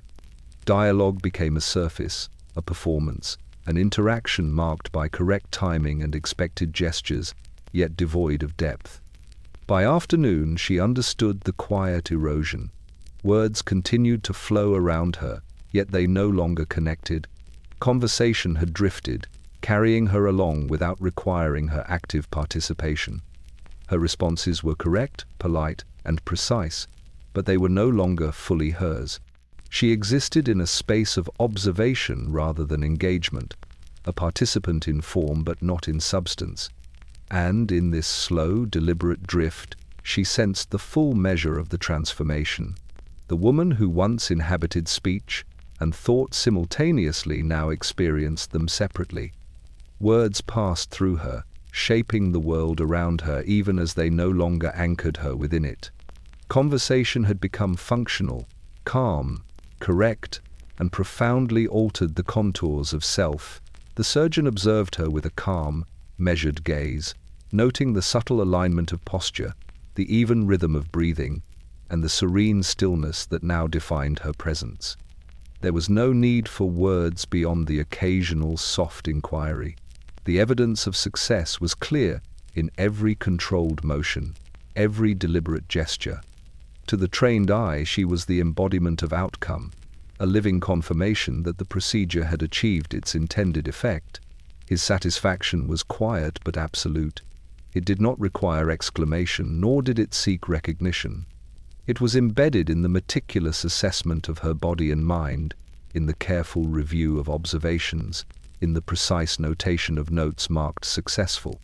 Each check of vital signs, each measured adjustment of a blanket or pillow, reinforced the sense that the transformation had been thorough, precise, and complete. The surgeon's calm demeanor suffused the room, creating an atmosphere in which accomplishment was understood rather than declared. Her husband, seated nearby, mirrored the satisfaction he observed. His eyes followed her movements, noting the steadiness and efficiency that had once required careful guidance. "See," he murmured softly, "everything is as it should be. Perfectly calm, just as the doctor promised." His words carried relief, but they also carried a sense of closure, the acknowledgement that the intervention had met the expectations he had relied upon. The nurse moved through the room silently, adjusting positions, smoothing linens, checking minor details with practiced care. Each action reinforced the calm order that now surrounded her, confirming the completion of the procedure and the absence of complication. Even the faint smell of ether, lingering subtly in the air, was now a marker not of intervention but of its success, a chemical signature of achievement, measured and verified. She herself observed the room with detached awareness. Her body responded effortlessly to small shifts. Her hands moved with automatic precision. Her posture remained composed. She noted the absence of tremor, the smooth cadence of her breathing, the quiet steadiness in her voice. Everything conformed to the expectations outlined by the surgeon, as though her being had been guided into alignment with an idealized form of calm. Time passed slowly, measured in gentle adjustments, nods, and the soft murmur of observation. There was no drama, no sudden interruption, no unanticipated complication. Success had arrived quietly, its authority carried in the rhythm of the room, the presence of the professionals, and the absence of discord. The surgeon's satisfaction was both a conclusion and a confirmation. The intervention had been complete, effective, and beyond dispute. She considered, fleetingly, what this satisfaction meant. It was not joy, nor was it malice. It was a recognition of control, of order restored according to expectation. The procedure had been a deliberate act, carried out with confidence and precision, and now that act had been validated by its observable effects. Her compliance, her calm, and the absence of resistance were all proof of this success.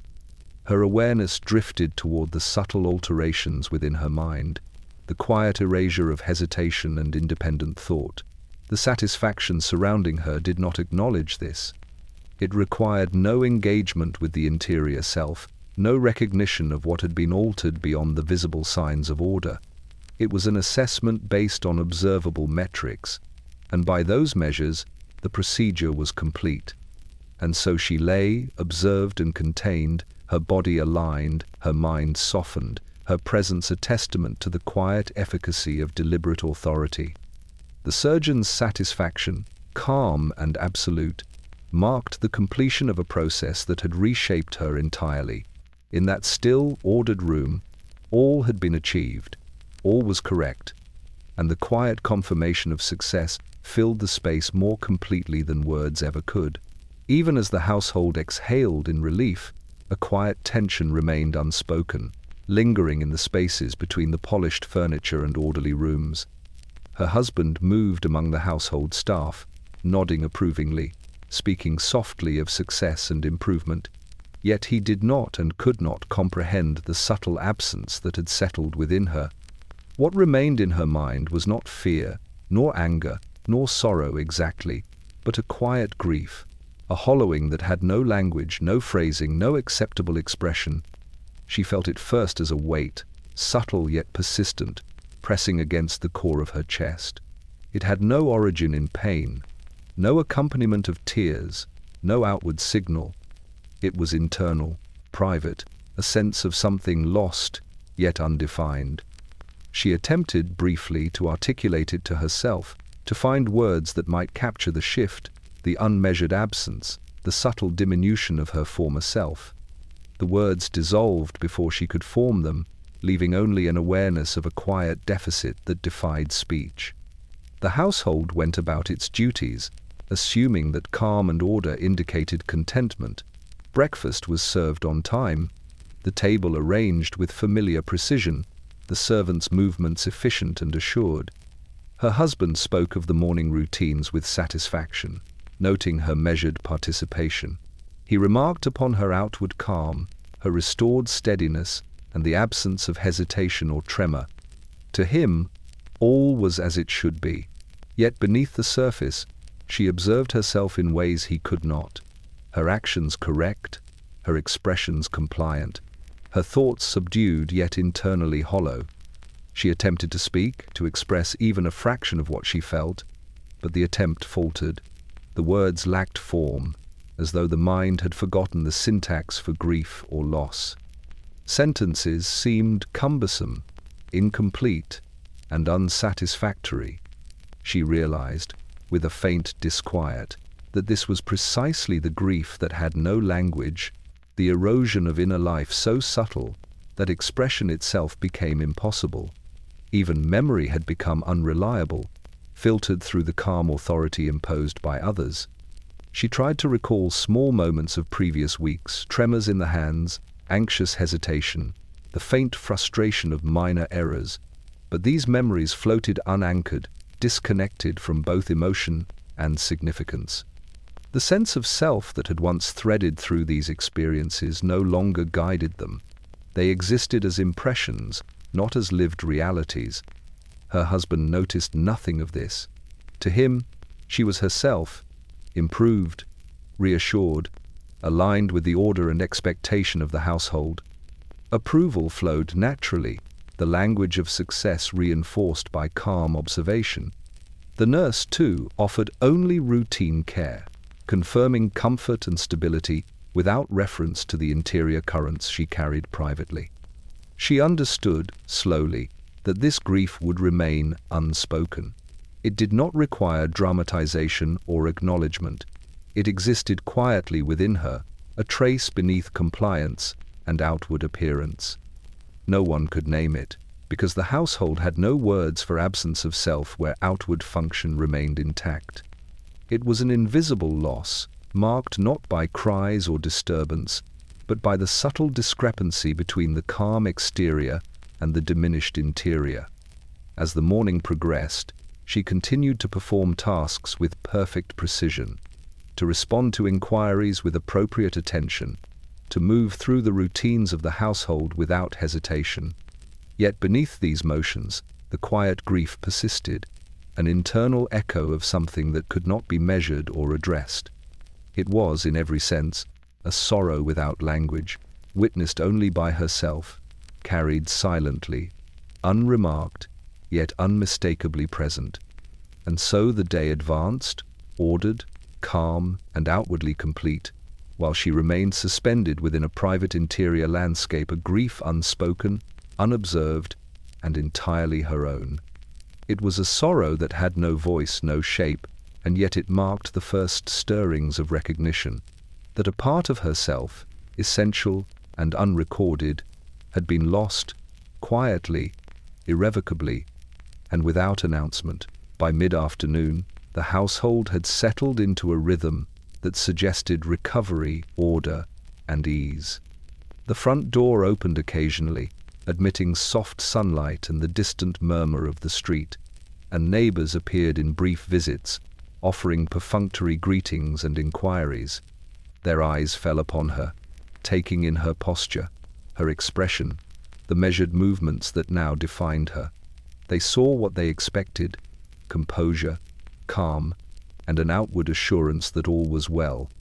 Their words were light, approving, and habitual. "You look better," one remarked, nodding toward her with faint encouragement. Another commented on the steadiness of her manner, the grace with which she moved through the parlor. Even as they spoke, they surveyed the household, noting the cleanliness, the alignment of furniture, the polished surfaces. Everything suggested success, normalcy, and quiet domestic harmony. To them, she was herself, improved, and entirely present. She acknowledged each comment with the appropriate smile, the precise nod, the courteous words she had practiced. The motions were correct, precise, and expected, yet internally they felt hollow, performed to meet the anticipation of observers rather than as a reflection of her own sentiment. The outward appearance of health and serenity was unquestionable. The inward reality, however, remained subdued, altered, and distant. Her husband received the visitors with subtle pride, remarking on her calm demeanor and the successful outcome of the treatment. He spoke in soft tones, framing the procedure as careful, humane, and necessary. His approval reinforced the narrative that she was restored to order, serene, and fully aligned with the expectations of domestic life. His words carried authority, confirming to the neighbors that all had been handled competently and without incident. Even the staff appeared satisfied. The nurse moved quietly about the room, offering minimal guidance, checking vital signs, adjusting blankets, all without unnecessary words. Her presence was steady, authoritative yet gentle, a quiet reminder that the household's calm was not incidental but carefully maintained. Everything in the room reflected control: the soft lighting, the orderly furniture, the absence of clutter, the even rhythm of movement. She observed all of this with an internal detachment. The neighbors' praise, the approving glances, the polite conversation, all were filtered through a mind that no longer engaged fully. Responses came automatically. Gestures were exact, speech was precise. She participated in the social exchange entirely in form. Yet the substance of connection, the nuance, curiosity, engagement was absent. Conversation drifted over her as a current, and she floated within it without grasping, responding without reflection. Even their smiles, intended as warmth, were received without feeling. She imitated approval, compliance, and cordiality, yet the expression did not reach the inner self.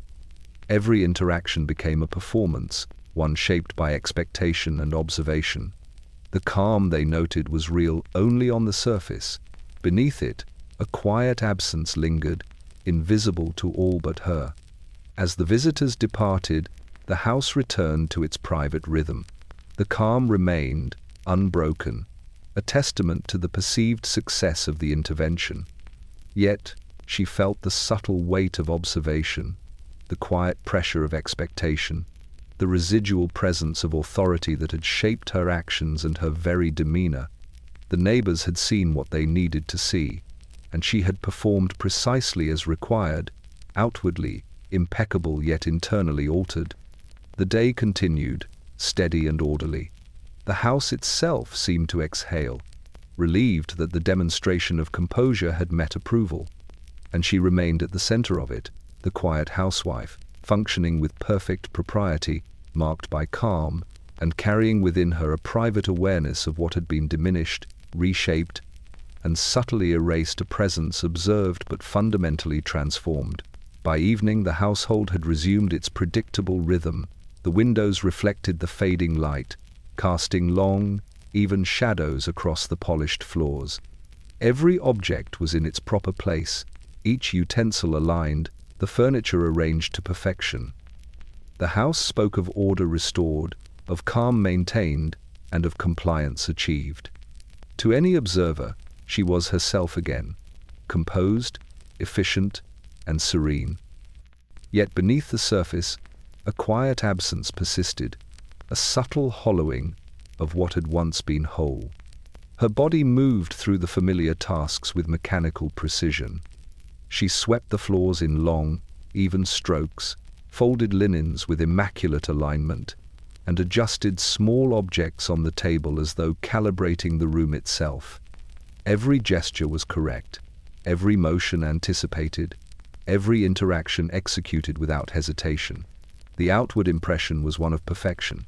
The interior reality, however, was profoundly altered. She performed, yet she did not inhabit her actions with the richness or awareness that had defined her before.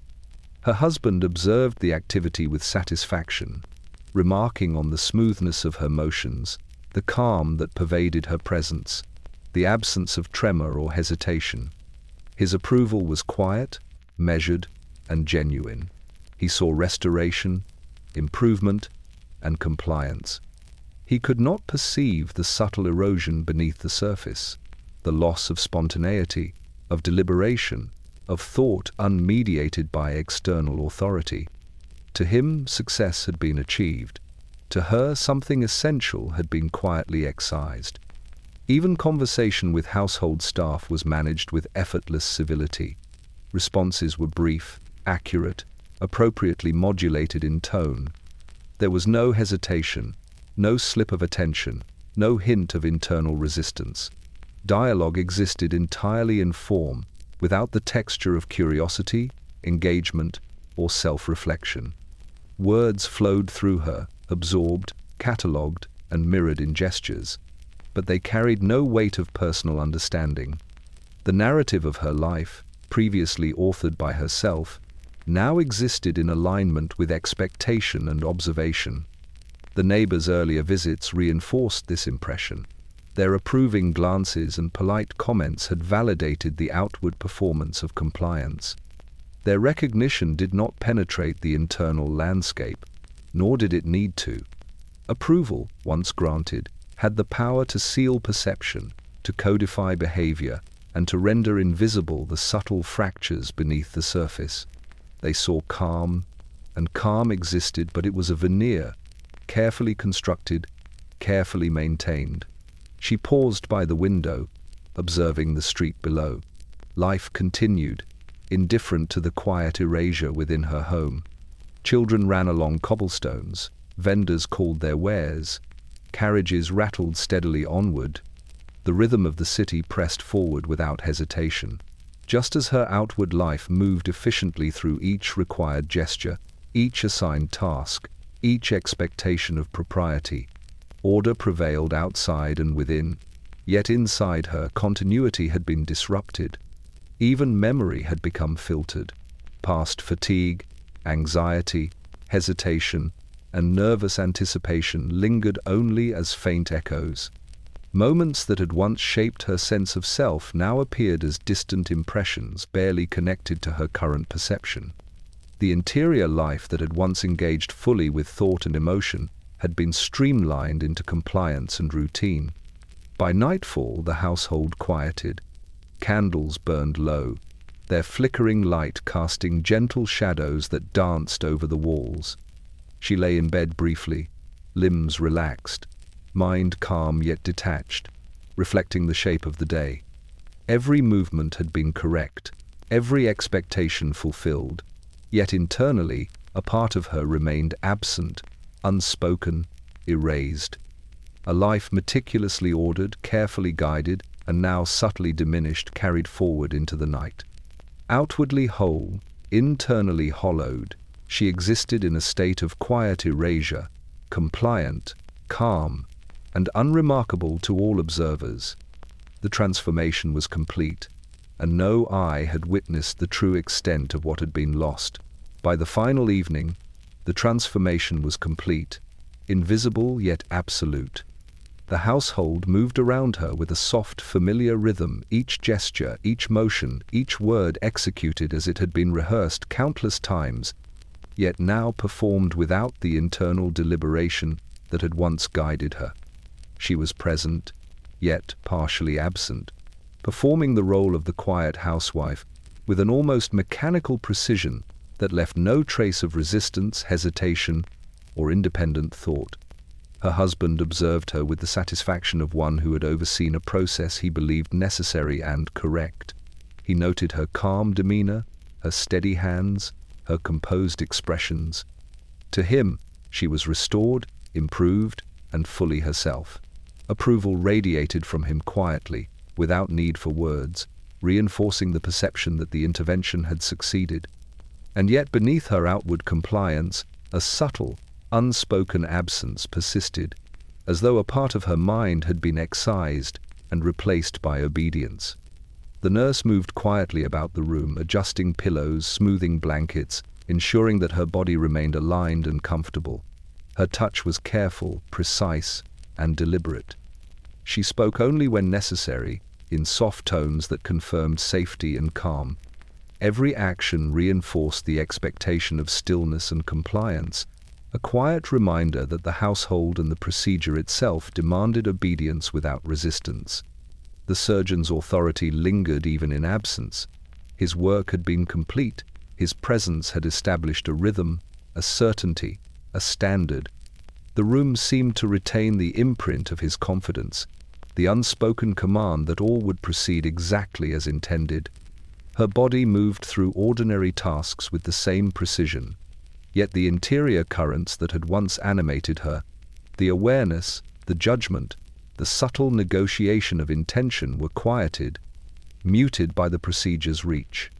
Even memory seemed filtered, distant.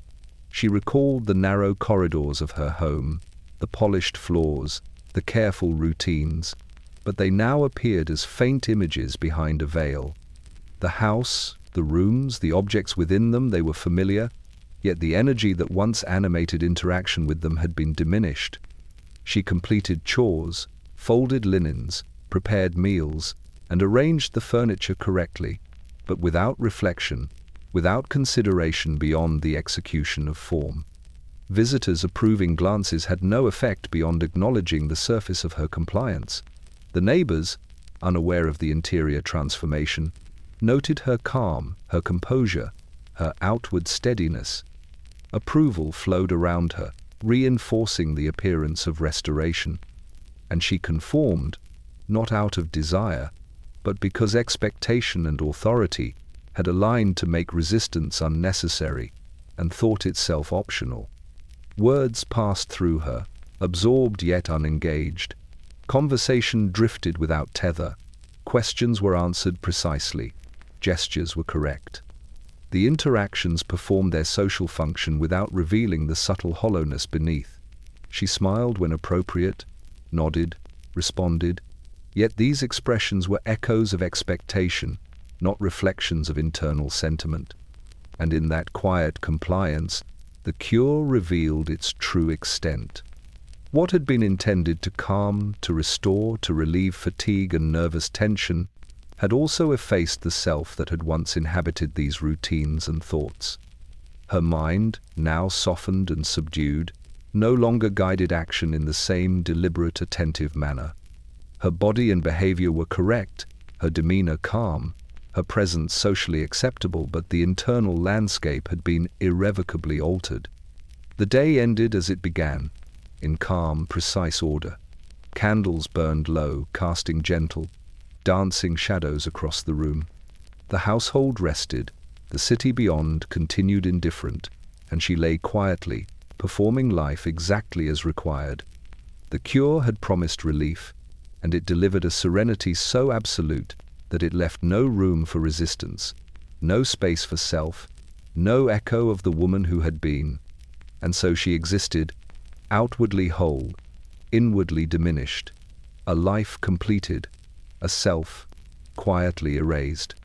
The cure that had been intended to heal had also ended her, leaving only the appearance of calm, the precision of compliance, and the quiet, unspoken absence that would follow her forever.